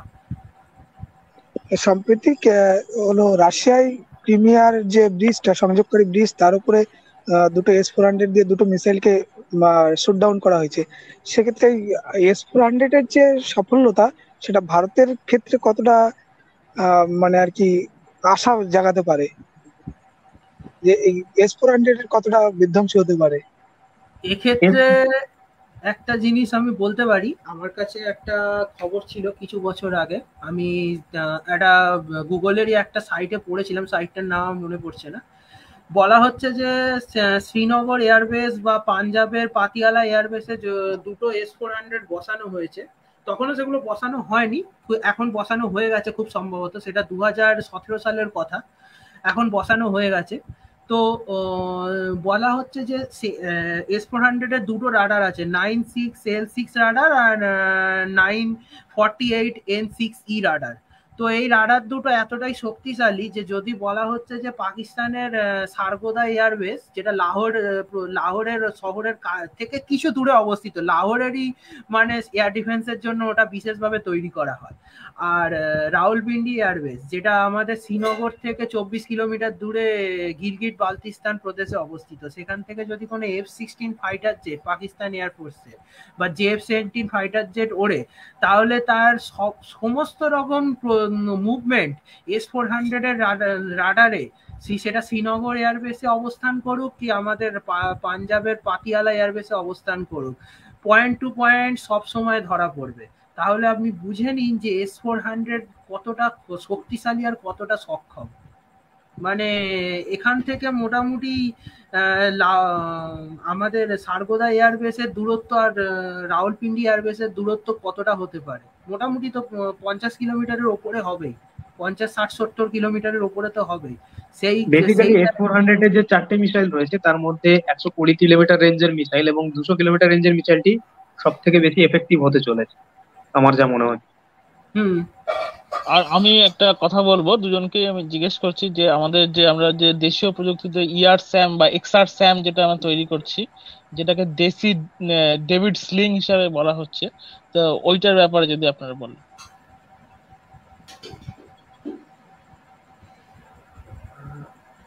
দুটো মিসাইলই বেসিক্যালি বলা চলে বানানো হয়েছে এন্ডো অ্যাটমসফিয়ারিক বা অ্যাটমসফিয়ারের মধ্যবর্তীকালীন যে ব্যালিস্টিক মিসাইলগুলো আছে, আর এন্ডো অ্যাটমসফিয়ারিক বা অ্যাটমসফিয়ারের বাইরে যে ব্যালিস্টিক মিসাইলগুলো আছে সেগুলো ধ্বংস করার জন্য। এবং এর সাথে সাথে আকাশের যে উচ্চ মানে লেভেলে ওরা বোম্বার এয়ারক্রাফট গুলো, যে সেটা হতে পারে B-52 বা রাশিয়ার Tu-16 এর মতো যে বোম্বার এয়ারক্রাফট গুলো, সেগুলো সেই ধরনের এয়ারক্রাফট গুলো ধ্বংস করার জন্য। এখনো আমরা মনে করছি আমাদের যে শত্রু দেশগুলো আছে তাদের কাছে ওই ধরনের বিমান বোম্বার এয়ারক্রাফট নেই। হ্যাঁ, চায়নার কাছে আছে, ঠিক আছে, চায়নার কাছে আছে, কিন্তু চায়না ওই ধরনের বিমান নিয়ে যুদ্ধ হলে আক্রমণ করতে পারে কিনা সেটা বলা যাচ্ছে না, তবে আশঙ্কা একটা রয়েই যায়। তো সেই জন্য ইন্ডিয়া এই ধরনের মিসাইল তৈরি করছে। ইন্ডিয়ার মূল লক্ষ্য হলো ক্ষেপণাস্ত্রগুলোকে ধ্বংস করা, দূরপাল্লার ক্ষেপণাস্ত্রগুলোকে ধ্বংস করা। সেটা পাকিস্তানের শাহিন-2 হতে পারে বা চীনের DF-11 বা DF-21 হতে পারে।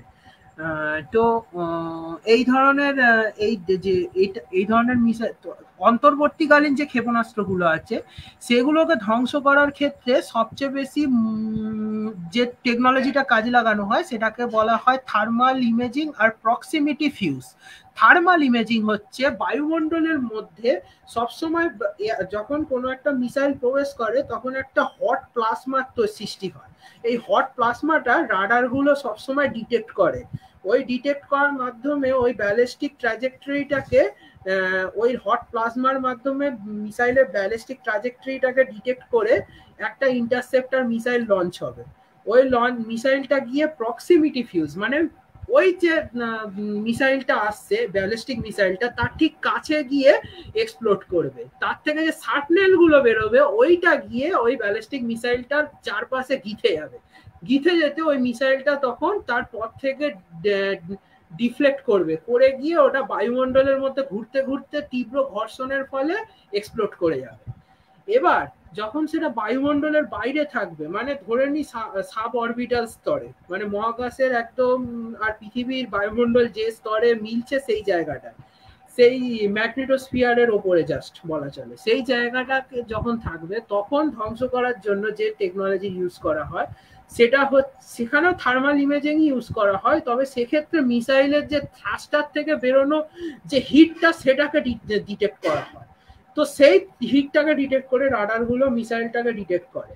আর আমাদের ইন্টারসেপ্টর মিসাইলটা সেখানে গিয়ে hit to kill technology use করবে। সেখানে কিন্তু প্রক্সিমিটি ফিউজ না, ডাইরেক্ট মিসাইলটাকে গিয়ে ধাক্কা মারো, মেরে এক্সপ্লোড করে দাও, গিয়ে একদম ওটা টুকরো টুকরো হয়ে মহাকাশ থেকে ভেঙে ভেঙে পৃথিবীর বিভিন্ন অংশে ছড়িয়ে পড়বে।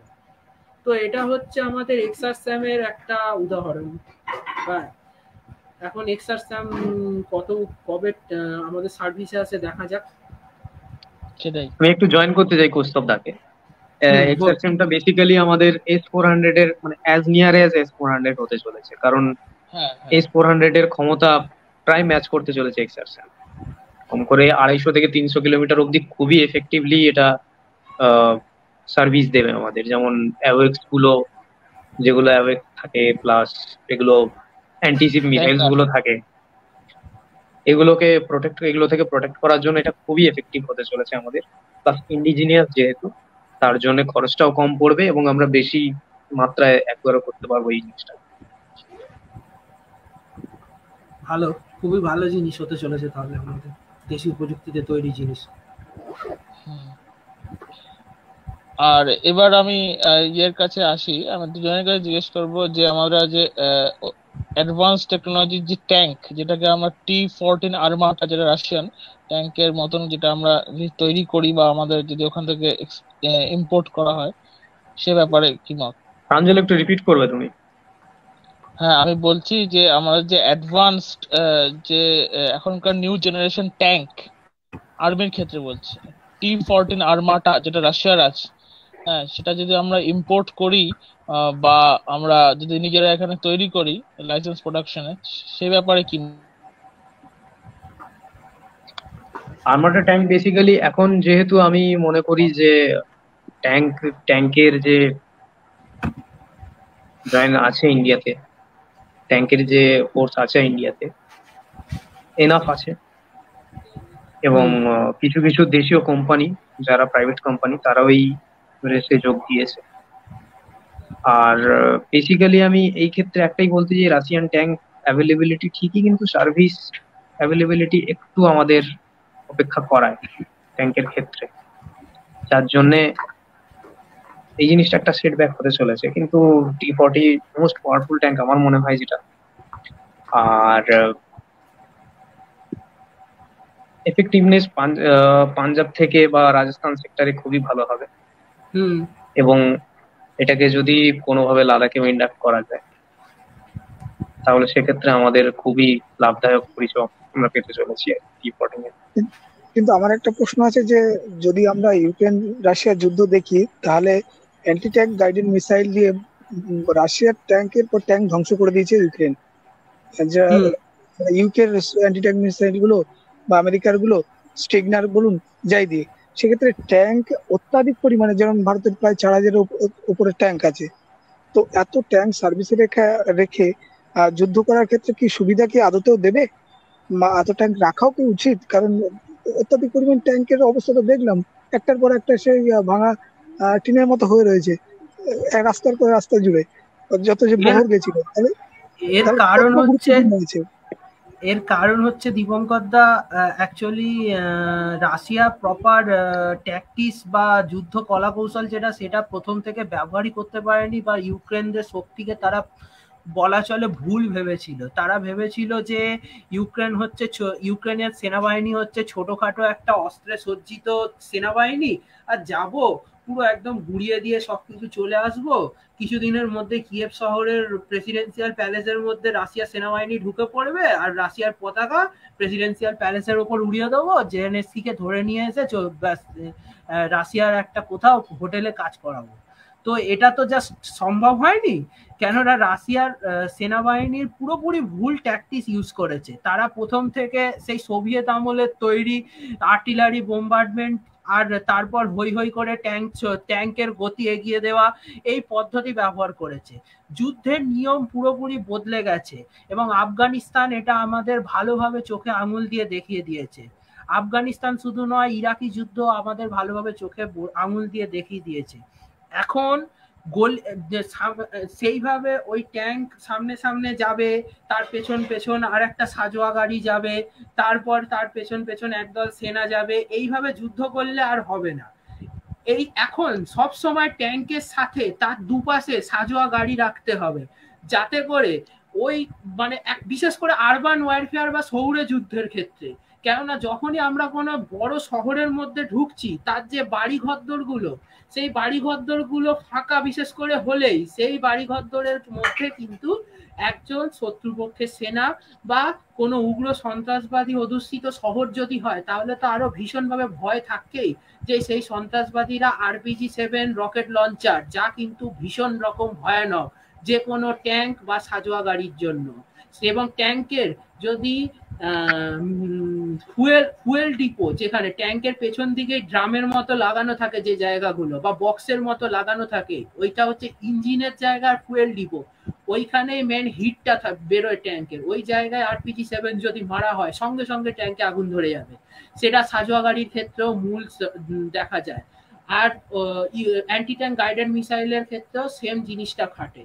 তো ইউক্রেনিয়ানরাও সেম পদ্ধতি ইউজ করেছে, তারা জাস্ট চুপ করে ঘাত মেরে বসেছিল RPG-7 আর বিভিন্ন অ্যান্টি ট্যাঙ্ক গাইডেড মিসাইল দিয়ে। আর 2014 সালের পর থেকে আমেরিকা প্রচুর করে ইউক্রেনকে সাহায্য করেছে তাদের সেনাবাহিনীকে সাজাতে, কেননা ইউক্রেন বুঝে গেছে যে সরাসরি যুদ্ধ করে রাশিয়ার সেনাবাহিনীর বিরুদ্ধে তারা লড়তে পারবে না, কেননা রাশিয়ার সেনাবাহিনী তাদের পুরো উপর দিয়ে মারিয়ে দিয়ে চলে যাবে।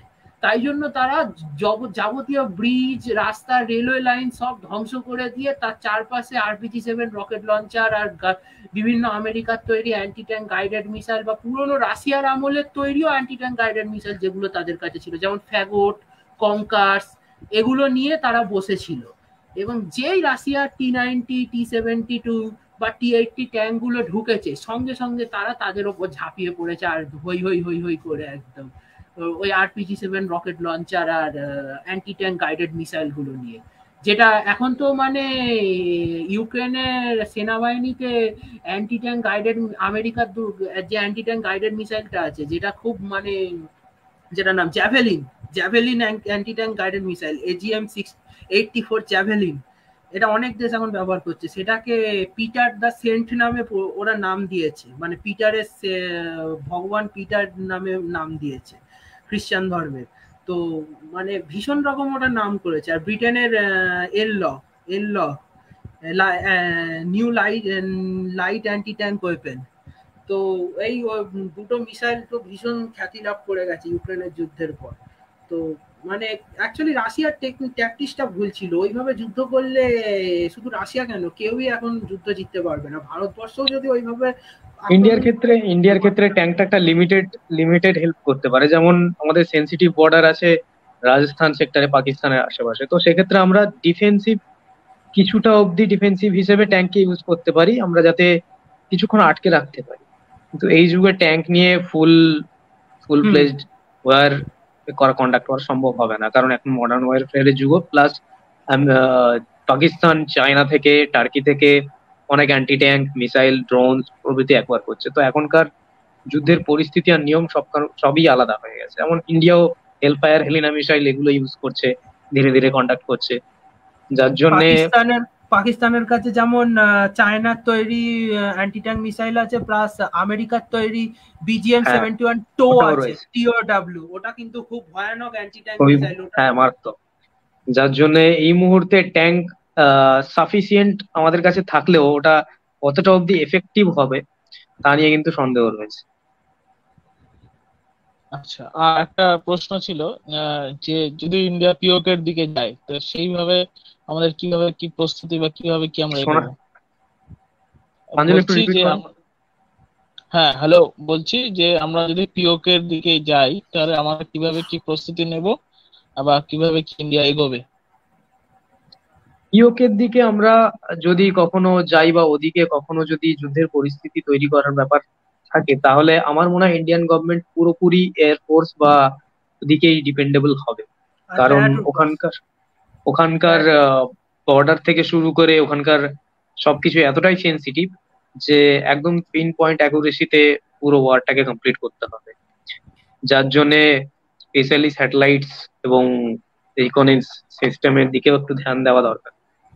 তো এই ব্যাপারগুলোর রেকনেন্স, ক্ষেত্রে হ্যাঁ যেটা বলছিলে তুমি Shubhadeep da, reconnaissance, satellite based warfare, আর air strikes, pinpoint air strikes করতে হবে। প্রচুর লেজার গাইডেড বোম দরকার আমাদের। আর যেটা ইসরায়েল আর ফ্রান্সের থেকে আমাদের প্রচুর পরিমাণে কিনতে হবে। আমাদের মানে মোটামুটি দুদিনেই বোধহয় এত পরিমাণ এয়ার স্ট্রাইক করতে হবে, বোধহয় দুদিনেই আমাদের লেজার গাইডেড বোমের কারণ পরিমাণ পিওকে তে 50 শতাংশ সব থেকে হয়ে যাবে। সেন্সিটিভ হচ্ছে আমাদের কাছে, এবং সেন্টিমেন্টাল হচ্ছে ওখানকার জনতা, ওখানকার স্থায়ী হুম। বসতি যারা আছে। তো ওটা একটা বিশাল বড় পলিটিক্যাল ইস্যু। পাকিস্তানের কাছে একটা অনেক বড় হাতিয়ার হিসেবে এখনো অব্দি তা আটকে আছে। তো ওখানকার যারা বাসিন্দা আছে পিওকে তে, ওই বাসিন্দাদের কোনো রকম কোনো ক্ষতি না করে ওটাকে খুবই প্ল্যান্ড একটা স্ট্রাইক কিভাবে মানে করা যায়, কমপ্লিট করা যায়, সেদিকে একটু খেয়াল রাখতে হবে। তাই এটা একটা মানে আমাদের কাছে কিন্তু হয়তো খুবই উত্তেজক হতে পারে, কিন্তু খুবই সেন্সিটিভ একটা ম্যাটার এটা। কিন্তু একটা জিনিস, যে বর্তমানে এয়ার ডিফেন্সের যুগে থেকে এই যে ফাইটার বা এই যে এয়ার রেড করা, এটা কতটা সম্ভব? কারণ এমন এমন উন্নত এয়ার ডিফেন্স সিস্টেম তৈরি হয়েছে, যেটা পাকিস্তান চীন থেকেও আধুনিক এয়ার ডিফেন্স কিনেওছে। তো সেক্ষেত্রে কতটা এই এয়ার রেডটা সম্ভব হবে, বা কতটা এটা মানে শুট ডাউন হবে না? কেনই বা হবে না? কারণ এয়ার ডিফেন্স বর্তমান যুগে প্রচুর পরিমাণে অ্যাডভান্স হয়ে গেছে, এবং এই আমার এই মনে হয় প্রসেসটা কতটা সফল হবে? আ- আমার মনে হয় ভারতের কাছে অ্যান্টি স্যাম মিসাইল এবং মিসাইলস এর অ্যাভেলেবিলিটি প্রচুর আছে ভারতের কাছে, এবং তার আমাদের আমাদের তৈরিও কাছে, খুবই হ্যাঁ আমাদের কাছে এক্ষেত্রে ইসরায়েলি এলটা এল 8424 যে সারফেস টু এয়ার মিসাইল হুম হুম পড, যে ইলেকট্রনিক ওয়ারফেয়ার পড, যেগুলো মানে সারফেস টু এয়ার মিসাইলের রাডারের সিগন্যালকে চাপা দিয়ে দেয়, যার জন্য মিসাইল বিমানগুলো এলে সেগুলোকে ধরতে পারবে না। এটা একটা বর্তমান যুদ্ধের ক্ষেত্রে ভীষণ রকম গুরুত্বপূর্ণ। রাশিয়াও এটা ইউক্রেনের যুদ্ধে ব্যবহার করেছে। তো এটা ভীষণভাবে কাজে লাগতে পারে। আর একটা জিনিস আমরা ব্যবহার করতে পারি আমাদের হেরন ড্রোনগুলোকে, সেগুলো দিয়ে আমরা পাকিস্তানের মানে যাবতীয় সারফেস টু এয়ার মিসাইলগুলোকে ধোঁকা দিতে পারি, এবং পাকিস্তানের মিসাইলগুলো যখন ওগুলোকে টার্গেট করবে আমরা সেগুলো সিগন্যালকে বুঝে নেব, এবং আমাদের বিমান বাহিনী তখন ওই সিগন্যাল অনুসারে ওই মিসাইল ওই জায়গাগুলোর ওপর কার্পেট বম্বিং শুরু করবে। কার্পেট বম্বিং করাটার ক্ষেত্রে খুব সোজা, কেননা আমাদের ক্ষেত্রে অ্যান্টি রেডিয়েশন মিসাইল প্রচুর আছে, এছাড়া ক্রুজ মিসাইল আছে, ব্রহ্মোস ক্রুজ মিসাইল আছে, নির্ভয় ক্রুজ মিসাইল আছে, এবং ব্যালিস্টিক মিসাইল আছে। এগুলো দিয়ে মারতে থাকলে ক্রমাগত জাস্ট দুদিনের মধ্যে পুরো একটা বিস্তীর্ণ এলাকায় যে সারফেস টু এয়ার মিসাইল গুলো আছে সেগুলো সাফ হয়ে যাবে। তাছাড়া প্যারাট্রুপাররা আছে, আর একটা অ্যাড করতে চাই, যে হারপ ড্রোন বা হারপি ড্রোন যেগুলো আছে, যেগুলো কামাকাজি ড্রোন, ওগুলোকে তো আমরা বেশি করে ইউজ করতে পারি। হ্যাঁ, ওগুলোকেও ইউজ করা যায়। ওগুলোকে নিয়ে গিয়ে সারফেস টু এয়ার মিসাইলের ওপর ফেলে এক্সপ্লোড করালে মিসাইল সিস্টেম গুলো ড্যামেজ হয়ে যাবে, তখন ওগুলো আর ফায়ার করতে পারবে না। আমরা তারপর সেগুলোর ওপর হ্যাঁ, ব্রহ্মসের মতো মিসাইল ইউজ করা কতটা মানে যুক্তিযুক্ত হবে, কারণ ওগুলোর দামও বেশি, এবং পাকিস্তানের হাতে যেহেতু পারমাণবিক অস্ত্রও আছে, সেক্ষেত্রে তারা যদি হারতে থাকে তাহলে তো তারা মানে একটা পাকিস্তানের একটা কি বলবো অন্যরকম স্টেট, মিলিটারি স্টেট, যেখানে তারা পারমাণবিক বোমা ইউজ করতে মানে কোনো সন্দেহ করবে না বা হেজিটেটেড করবে না। তা সেক্ষেত্রে কতটা মিসাইল অ্যাটাক করে পিওকে কে ফেরত নেওয়া সম্ভব? এক্ষেত্রে একটা জিনিস হতে পারে যে ইন্ডিয়া প্রথমে তাদের ইন্টারসেপ্টর মিসাইল দিয়ে চেষ্টা করবে, যে পাকিস্তানের এখনো সত্যি কথা বলতে কি কোনো IRBM বা ইন্টারমিডিয়েটারি ব্যালিস্টিক মিসাইল নেই। তাই জন্য পাকিস্তান 200 কিলোমিটারের বেশি রেঞ্জে, 200 কিলোমিটার কেন, আমি অনেক বেশি বলে ফেললাম, 60 কিলোমিটারের বেশি রেঞ্জে আক্রমণ করতে পারে না। পাকিস্তানের সর্বোচ্চ বেশি যে মিসাইল শাহিন-2, সেটা তার রেঞ্জ হচ্ছে এটা। তো তার জন্য পাকিস্তানের বেশিরভাগ মিসাইল গুলোকে চলমান যে গাড়ি আছে সেই মিসাইল কত বলছে, শাহিন-2 রেঞ্জটা কত? 60 কিলোমিটার। না, 2000 নয়, 60 কিলোমিটার। শাহিন-2 তো মিডিয়াম রেঞ্জ মিসাইল। শাহিন-2 খুবই স্বল্প পাল্লার একটা মিসাইল, মাঝারি পাল্লার মিসাইল। তো বেসিক্যালি যে কোনো স্ট্রাইক আটকানোর জন্য ইন্ডিয়ার কাছে এত ধরনের মিসাইল স্যার, আমরা হচ্ছি ড্রোন সিস্টেমের দিকে, ইউএভি এসবের দিকে যখন এগোচ্ছি এট এ টাইম, ফিউচার ওয়ারফেয়ারের ক্ষেত্রে সোয়ার্ম ড্রোন ওইসব ইউজ করার দিকে আমরা ভাবছি। তো এক্ষেত্রে ইন্ডিয়া যথেষ্টই এগিয়ে পাকিস্তানের থেকে, পাকিস্তানকে নাস্তানাবুদ করার জন্য।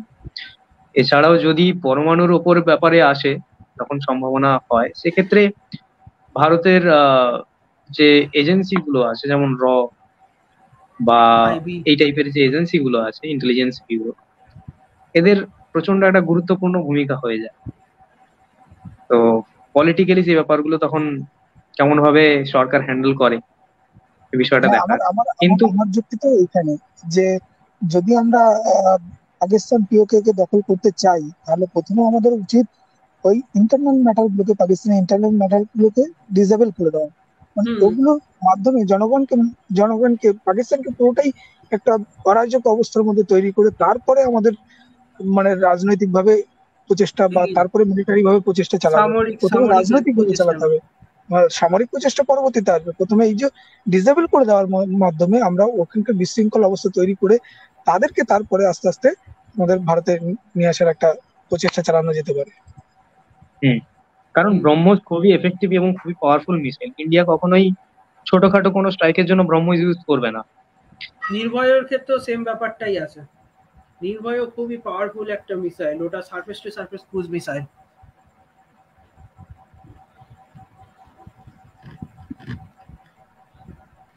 হ্যাঁ, আর যেটা বলছি যে আমি জানতে চাইছি যে ইন্ডিয়ান মেড এয়ারক্রাফট ক্যারিয়ার যেগুলো হয়েছে, যেরকম বিক্রান্ত হয়েছে, তো আমাদের তো ইন ফিউচার আরো প্রয়োজন।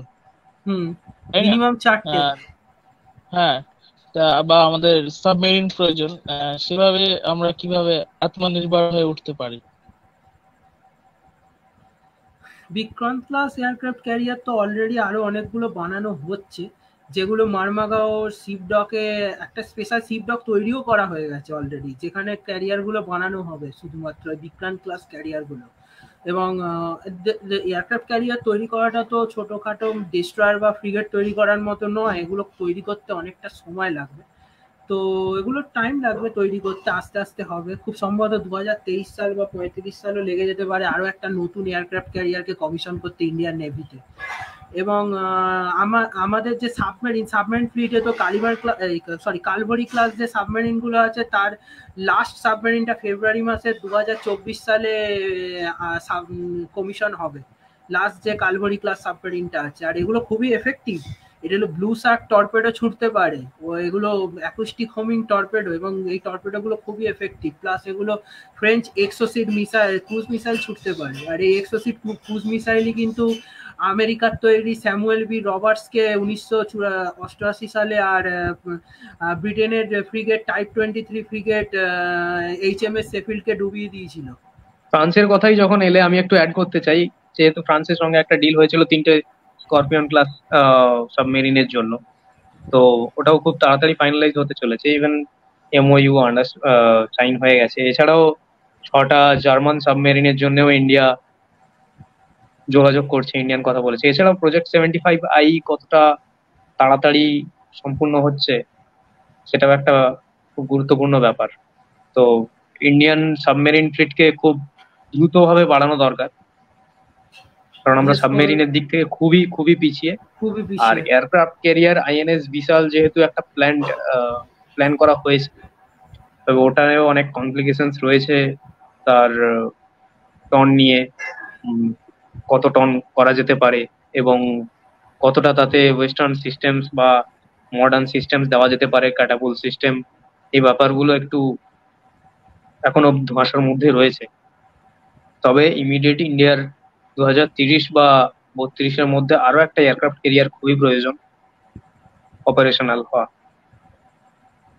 কেননা চায়না অলরেডি তার third aircraft carrier type 034 aircraft carrier ফুজিয়ানকে কমিশন করে নিয়েছে, এবং খুব তাড়াতাড়ি এবং ফোর্থ এয়ারক্রাফট ক্যারিয়ার অলরেডি ওদের প্রিপারেশনে চলছে। ফুজিয়ান তো খুব তাড়াতাড়ি বোধহয় ইন্ডাকশন ট্রায়ালও শুরু করে দেবে দক্ষিণ চীন সাগরে। চায়নার কথা যখন বলছো, তো আমি বলি যে Indian navy versus PLAN in Indian ocean রিজিয়নে, এই ব্যাপারটা একটুখানি যদি আলোক করো।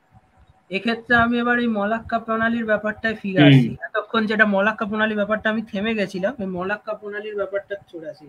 তো মলাক্কা প্রণালীর ব্যাপারটা যদি দেখি, তাহলে এইটা হচ্ছে ইন্দোনেশিয়া জাভা সি, আর এদিকে আমাদের হচ্ছে আন্দামান সি, দুটোকে কানেক্ট করে, দুটোই ভারত মহাসাগরেরই অংশ।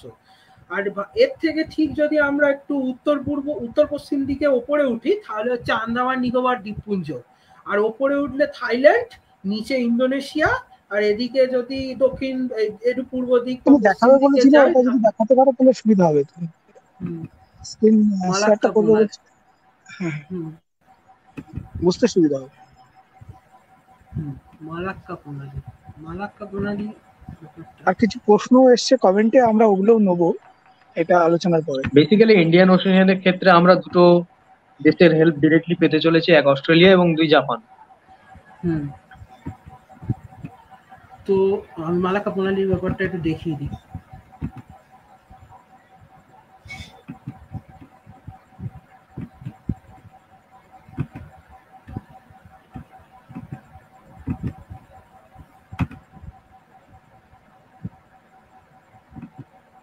হ্যাঁ দীপঙ্কর দা, আমি দেখাচ্ছি মালাক্কা প্রণালীটা।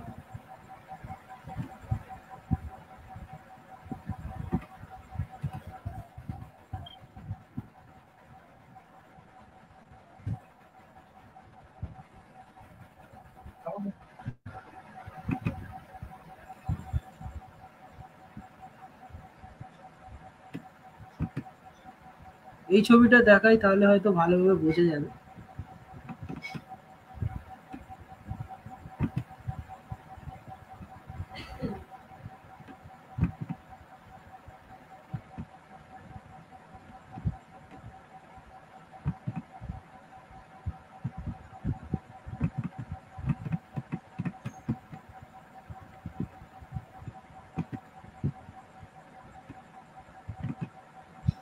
তো এটা হচ্ছে মালাক্কা পোনালি, ছবিটা কি দেখা যাচ্ছে? দীপঙ্কর দা একটু বলবেন প্লিজ। হ্যাঁ, হ্যাঁ, দেখা যাচ্ছে। মোটামুটি দেখা যাচ্ছে, দেখা যাচ্ছে। আর একটু বড় করলে সুবিধা হতো।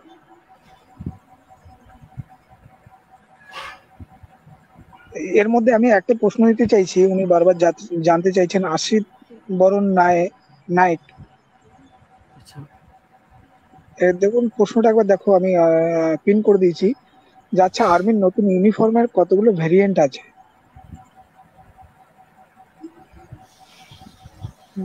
ওটা আমরা আসছি কোয়েশ্চেন। আর্মি ইউনিফর্ম বেসিক্যালি নতুন যে আর্মি ইউনিফর্মটা হয়েছে 8 রকমের ভেরিয়েন্ট রয়েছে তার মধ্যে।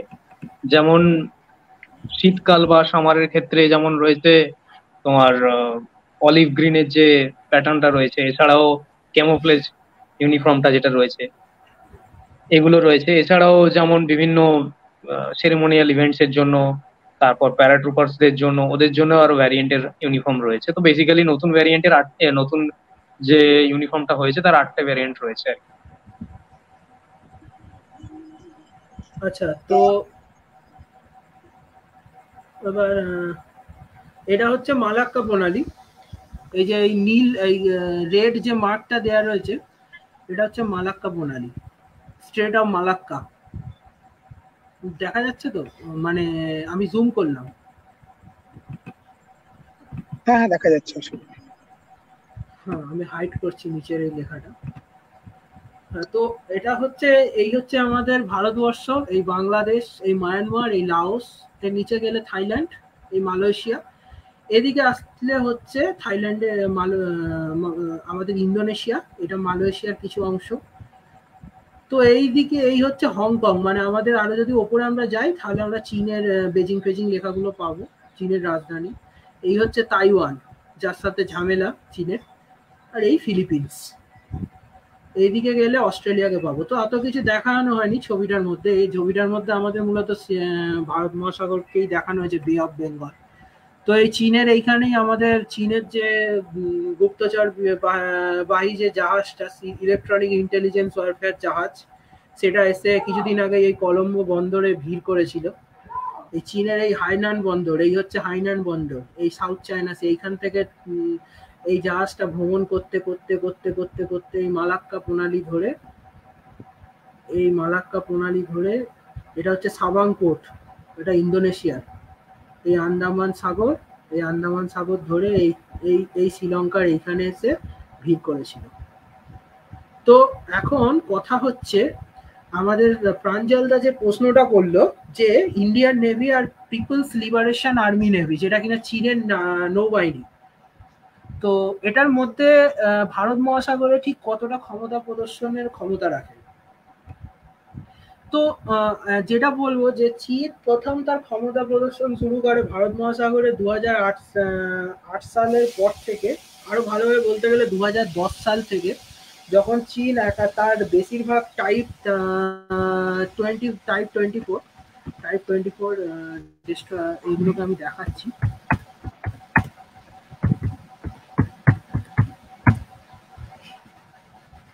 এই হলো টাইপ 24 ফ্রিগেট।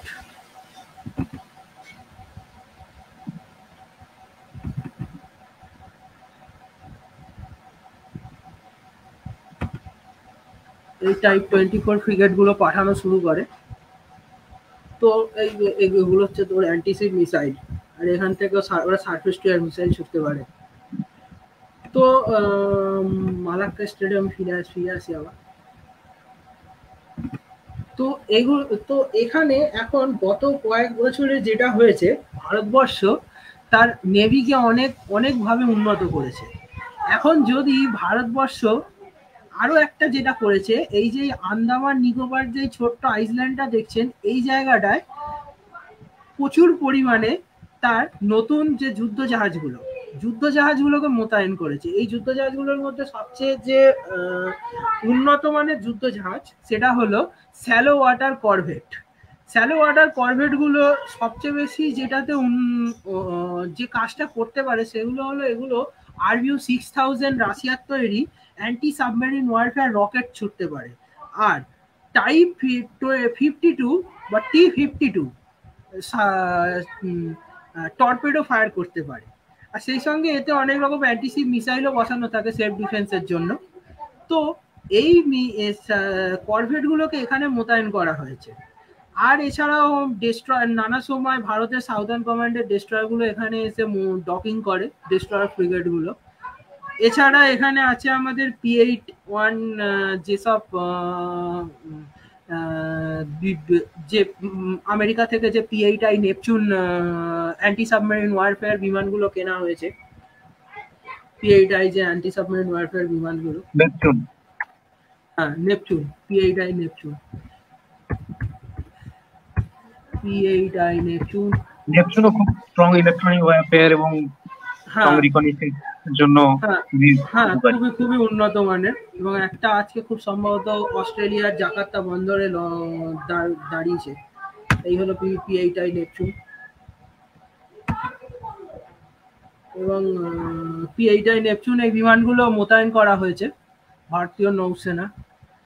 তো এগুলো এখানে মোতায়েন করা হয়েছে। আমি আবার মালাক্কা স্ট্রেটে ফিরে আসি। এই মালাক্কা স্ট্রেটে করা হয়েছে। এবার চীনের যাবতীয় যুদ্ধ জাহাজ, এই যে আমাদের বেজিং বা যে হাইনান বন্দর বা হংকং বন্দর বা আরো যে বন্দরগুলো আছে, সব এই সাউথ চায়না সি ধরে এই বরাবর একদম এসে এই মালাক্কা প্রণালী ধরে এই দক্ষিণ ভারত মহাসাগর ধরে এই দিকে যায়। আর সেম রাস্তা ধরেই তারা আবার কিন্তু চীনেতে ফিরে যায়। এখন যদি কোনো যুদ্ধ হয়, তাহলে এই এরিয়াটা যদি ভারতবর্ষে মানে আমাদের ভারতীয় নৌবাহিনী কোনোভাবে চোখ করে দিতে পারে তারা, তাহলে কিন্তু চীনের যাবতীয় বাণিজ্য সব বন্ধ হয়ে যাবে। ঠিক যেভাবে ভারতীয় নৌবাহিনী কার্গিল যুদ্ধের সময় পাকিস্তানের নৌসেনাকে আটকে দিয়েছিল এই দিকে, অপারেশন তলোয়ার, মনে আছে তো? আমরা অপারেশন তলোয়ার কন্ডাক্ট করেছিলাম 1999 সালে। আমাদের এইখান থেকেও আমাদের বিক্রমাদিত্যকে ডিপ্লয় করা হয়েছিল। তখন বিক্রমাদিত্য বিশাখাপত্তনমে ছিল। বিশাখাপত্তনম থেকে ট্রাভেল করে মুম্বাই পৌঁছেছিল বিক্রমাদিত্য। তারপর সেখান থেকে পুরো এই আরব সাগরে এসে ডিপ্লয় হয়েছিল। MiG-29 বিমানগুলো ক্রমাগত বিক্রমাদিত্যের ডেক থেকে টহলদারি করেছিল। তারপর তো ঠিক সেম ভাবে যদি আমরা, আমাদের হাতে এখন দুখানা এয়ারক্রাফট ক্যারিয়ার আছে,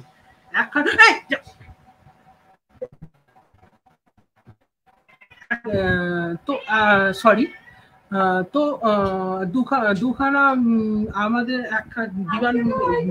যে বিমানবাহী রণতরী আছে তার মধ্যে একখানাকে যদি আমরা এখানে ডিপ্লয় করি এবং এই জায়গাটাকে চোখ করে দিতে পারি, তাহলে কিন্তু তাদের সবকিছু পুরো চীনের মানে জাস্ট বাণিজ্যটাই চোখ হয়ে যাবে চীনের কাছে। মানে মিডল ইস্ট থেকে এইদিকে মিডল ইস্ট চলে যাচ্ছে আস্তে আস্তে। মিডল ইস্ট থেকে কোনো কিছু তেল, তার মূল হচ্ছে মিডল ইস্টের তেলই তারা পাবে না।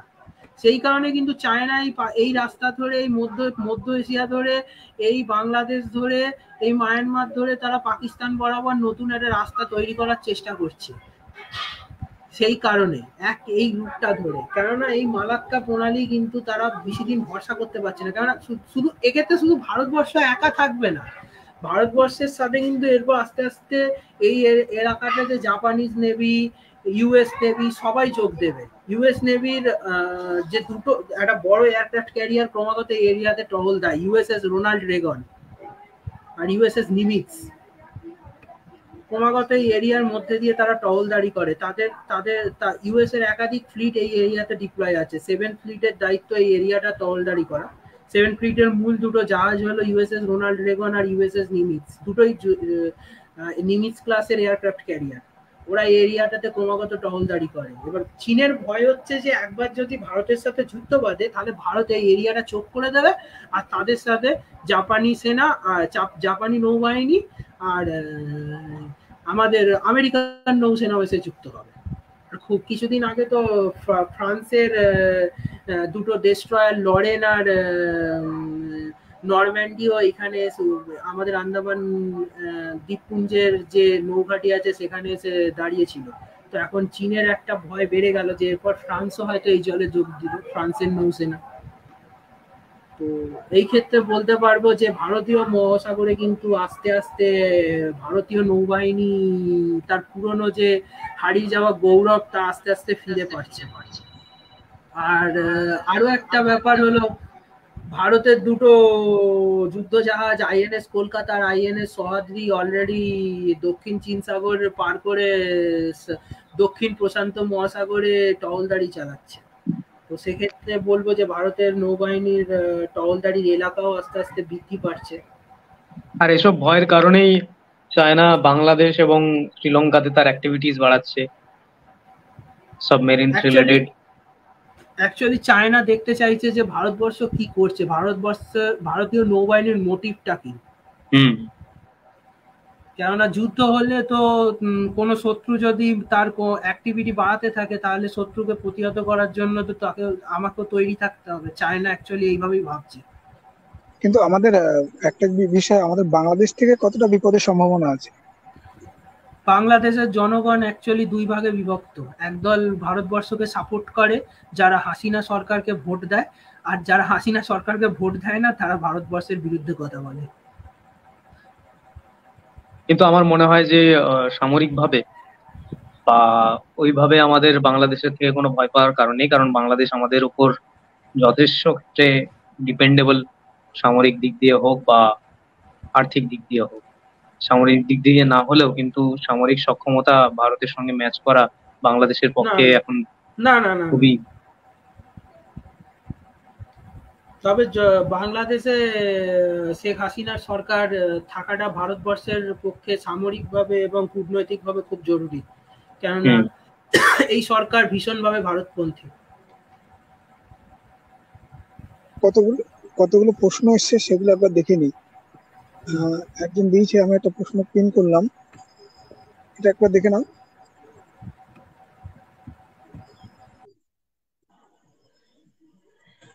এথিক্যাল হ্যাকার নিয়ে secret counter team. Ethical hacker নিয়ে সিক্রেট কাউন্টার টিম অলরেডি গভর্নমেন্টের রয়েছে, কিন্তু এগুলো পাবলিক, এই কিছু কিছু ইনফরমেশন যেগুলো কখনোই পাবলিক হয় না, পাবলিক ডোমেনেও অ্যাভেলেবেল নয়।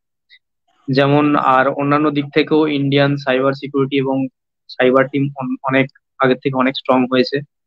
ইন্ডিয়ার বিভিন্ন কানেকশন, তারপর বিভিন্ন ক্ষেত্রে আমরা যে মায়া ওয়েস নতুন ইন্ট্রোডিউস করেছি, যেটা এখন আর্মি এবং ভারতের অন্যান্য ক্ষেত্রে ইউজ। তো এই মায়া অপারেটিং সিস্টেমটাও ইন্ডিয়ার জন্য খুবই একটা গুরুত্বপূর্ণ একটা দিক সাইবারের দিক থেকে। তো এথিক্যাল হ্যাকারের দিক থেকে ইন্ডিয়া যথেষ্ট স্ট্রং, এবং এই বিষয়ে ভয় পাওয়ার মতো কিছু ব্যাপার নেই। টিম অলরেডি রয়েছে এবং আরো কাজ চলছে বিভিন্ন এজেন্সি গুলোর মাধ্যমে। আর একটা প্রশ্ন এসছে যে এটা একবার দেখে নাও, যে নতুন ইউনিফর্মের কতগুলো ভেরিয়েন্ট আছে, তার বিপরীতে একটা প্রশ্ন করেছে। ব্যাটেল ইউনিফর্ম বলতে গেলে আমরা 14 রকমের ব্যাটেল ইউনিফর্ম সব নিয়ে, আর্মি, এয়ারফোর্স, নেভি সব নিয়ে করি। আমি জাস্ট ওভারঅল বললাম, খুবই ডিটেলসে হয়তো আমারও জানা নেই। ঠিক। আর একটা প্রশ্ন এসছে এখানে, আমেরিকাকে কতটা বিশ্বাস করা যায়। হ্যাঁ, এটা তো একটা প্রশ্ন, আমেরিকাকে কতটা বিশ্বাস করা যায়। ভারত কি কোনো শক্তিশালী গ্রুপে ধারাবাহিকভাবে যুক্ত হতে পারে, বা দক্ষিণ পূর্ব এই এশিয়ার মুহূর্তে দেশগুলোকে? শক্তিশালী হিসেবে ভারত মেইনলি আর্থিক ভাবে সাথে সবকিছু ট্যাকেল করতে পারে, তাই জন্য ভারত আর্থিক দিকটাতে বেশি গুরুত্ব দিচ্ছে সামরিক দিকের তুলনায়।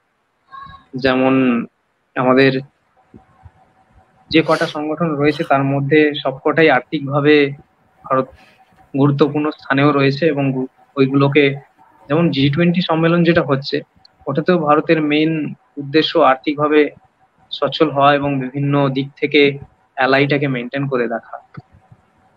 তো এই মুহূর্তে নতুন কোনো সংগঠন, আমার মনে হচ্ছে না নতুন কোনো সংগঠনের সম্ভাবনা ইন্ডিয়ার তরফ থেকে রয়েছে, বড় সংগঠন।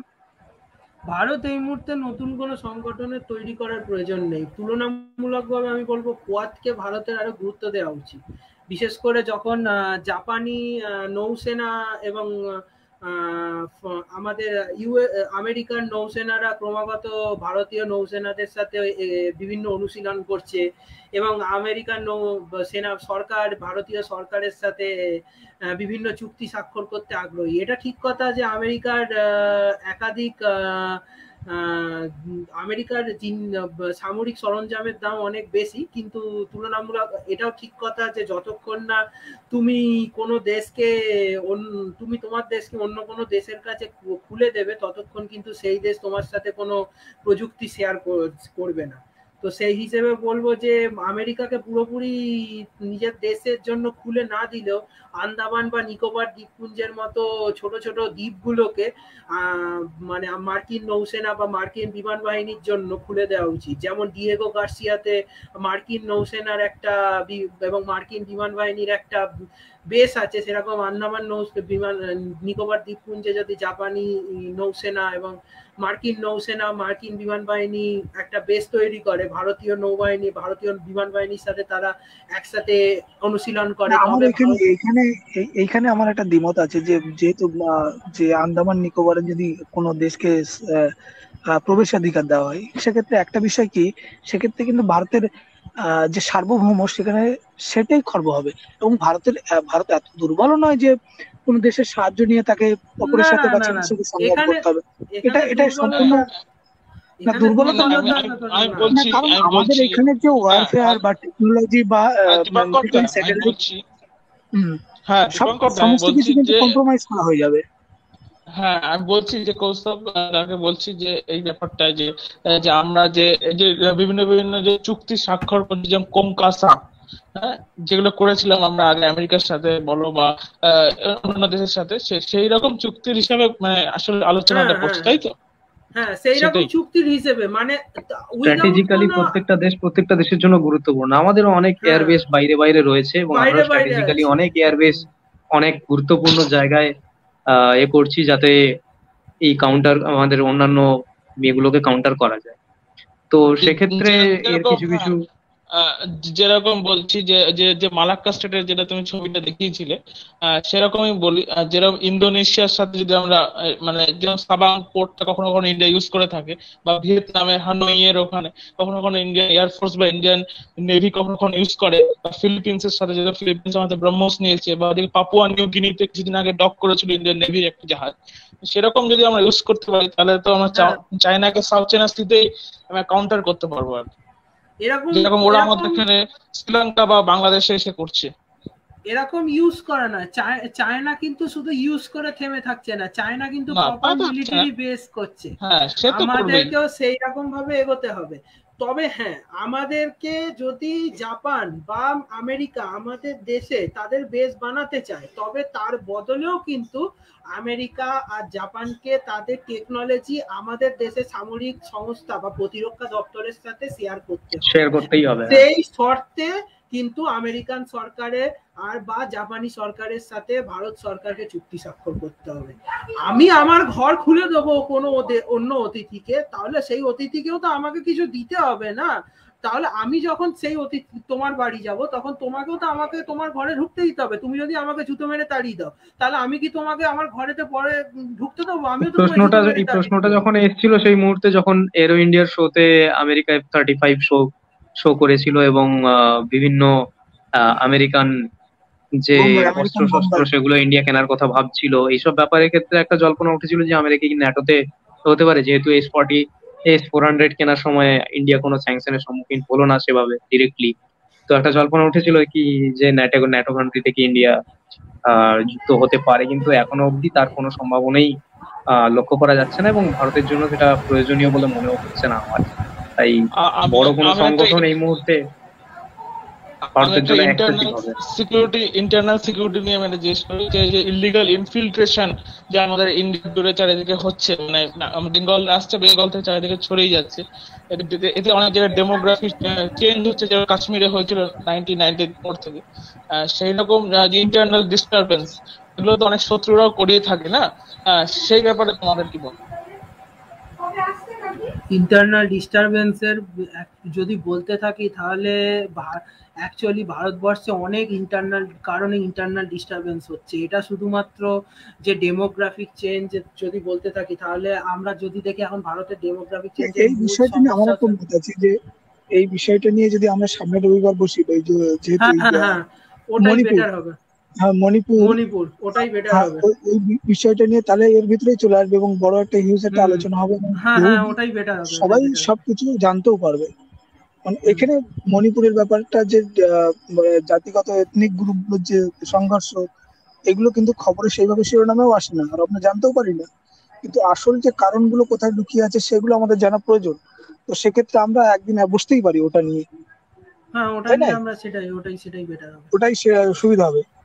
হুম এছাড়াও হুম আর হুম। কয়েকটা প্রশ্ন এসছে, যে এদিকে একটা দেখো, দেখো একটা প্রশ্ন এসছে যে নেপাল সরকার, এখানে স্নেহাশিস চ্যাটার্জি, নেপাল সরকারের সঙ্গে ভবিষ্যতে ভারতের অবস্থান কেমন হতে পারে?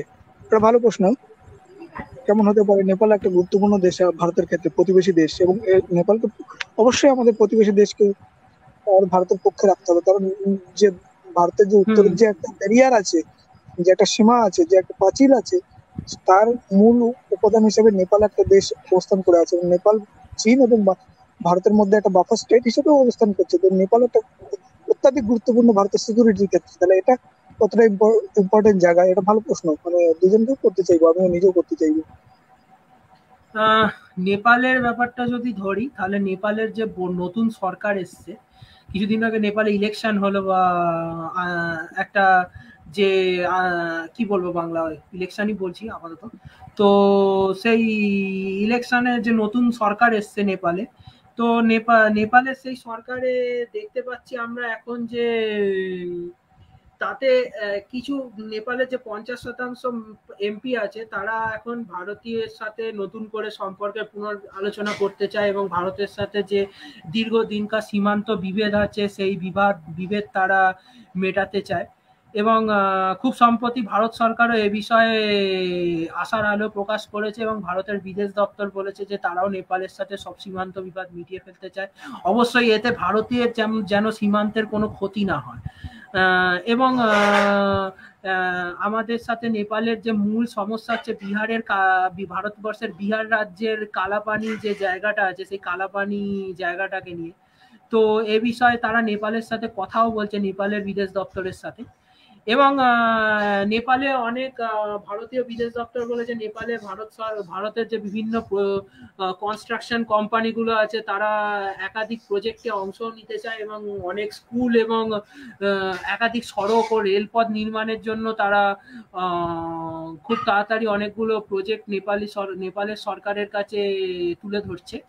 তবে আরেকটা ব্যাপার সেটা হলো, নেপালের এখন পার্লামেন্টে এখনো 50% এমপি রয়েছেন যারা চীনের হয়ে কথা বলছেন, এবং তারা এখনো বলছেন যে ভারতের সঙ্গে আলোচনার বিষয়টি পর্যালোচনা করে দেখতে হবে, এবং অবশ্যই এই কালাপানি যে নিয়ে যে বিবাদটি নেপালের আর ভারতবর্ষের মধ্যে, সেই বিষয়টাকে গুরুত্ব দিয়ে দেখতে হবে। আর আরেকটা ব্যাপার হলো, ভারতীয় রেল নেপালের কাঠমান্ডু থেকে বিহারের বারাণসী অব্দি, উত্তরপ্রদেশের বারাণসী অব্দি একটা রেল সংযোগ ব্যবস্থা চালু করতে চাইছে, যেটা ভারত আর নেপালের বন্ধুত্বপূর্ণ সম্পর্কের একটা উদাহরণ হচ্ছে। তো চীন কিন্তু অলরেডি নেপালে অনেক কনস্ট্রাকশন প্রজেক্টে অংশগ্রহণ করে ফেলেছে, এবং অনেক কনস্ট্রাকশন তৈরিও করে ফেলেছে। তাই চীনের কিন্তু নেপালে অর্থনৈতিক এবং কূটনৈতিক অবস্থানটা অনেক উন্নত ভারতের থেকে। তাই ভারতবর্ষকে নেপালে তাদের কূটনৈতিক ও অর্থনৈতিক অবস্থান আরো উন্নত করতে গেলে আরো বেশি বেশি করে নেপালের এই কনস্ট্রাকশন প্রজেক্টগুলোতে অংশ নিতে হবে, এবং খুব দ্রুততার সাথে কাজ করতে হবে।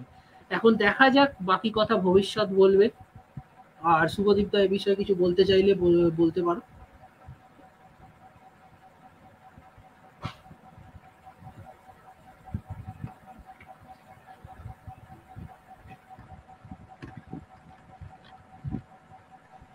আরেকটা প্রশ্ন এসছে, দেখতে পারো।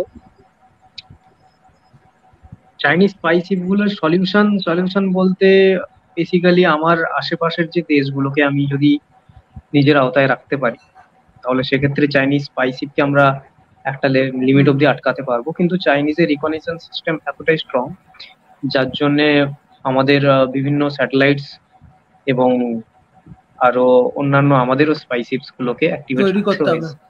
হ্যাঁ, প্রচুর আমাদের প্রচুর কাছে মাত্রায় তৈরি করতে হবে। আমাদের কাছে মাত্র 2টি স্পাইসিপ রয়েছে, সেখানে চায়নার কাছে বোধহয় দেখতে গেলে 10টা স্পাইসিপ রয়েছে।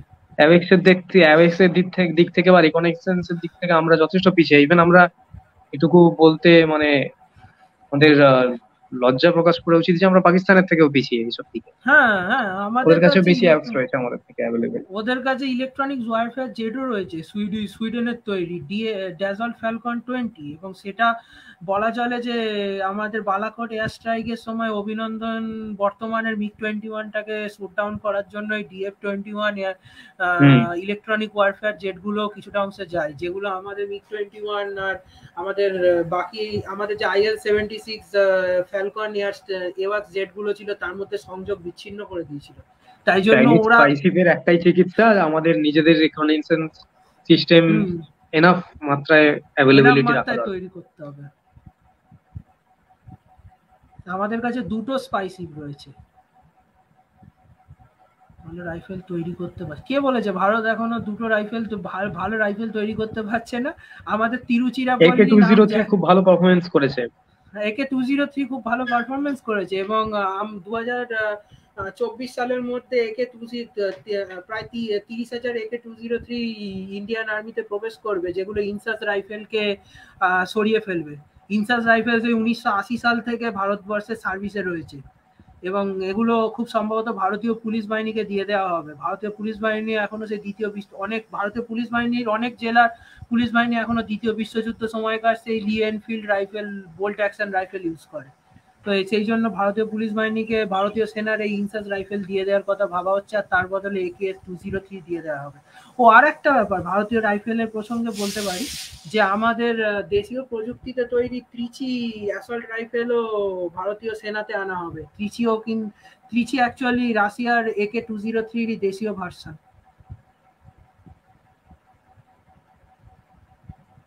কোয়ালিটি কন্ট্রোল একটা ম্যাটার করে আমাদের, প্লাস বিভিন্ন ক্ষেত্রে এগুলোর জন্য যে টাকাটা স্যাংশন করা দরকার গভর্নমেন্টের দিকে একটু উদাসীনতা দেখিয়েছে এইসব ক্ষেত্রে, রাইফেল বা এই ছোটখাটো যে ইকুইপমেন্ট গুলোর ক্ষেত্রে। তবে রিসেন্ট অনেক প্রাইভেট কোম্পানি এগিয়ে এসছে সবের জন্য, তো তারাও ব্যাপারটাকে যথেষ্ট ত্বরান্বিত করেছে। ত্রিচি তো অ্যাকচুয়ালি প্রাইভেট কোম্পানি, তো ত্রিচি যে অ্যাসল্ট রাইফেলটা তৈরি হচ্ছে তামিলনাড়ু তিরুচিরাপল্লীতে। হ্যাঁ, তিরুচিরাপল্লী। এটা একটা প্রাইভেট কোম্পানি, এটা অ্যাকচুয়ালি AK-203 দেশীয় ভার্সন। এছাড়াও এসএস ডিফেন্সও তৈরি করছে রাইফেল বা বন্দুক। হ্যাঁ, এফ-ইনসাসটা খুব সম্ভবত প্যারামিলিটারি ফোর্স যেমন BSF, CRPF আর CISF কে দেওয়া হবে। ওটা আবার রাষ্ট্রীয় রাইফেলসকেও দেওয়া হতে পারে। তো আজকে প্রায় আমরা 1.5 ঘন্টার উপর আলোচনা করলাম, প্রোডাক্ট আলোচনা হলো। মোটামুটি আমাদের মোটামুটি ভালোই লেগেছে, সবারই ভালোই হলো।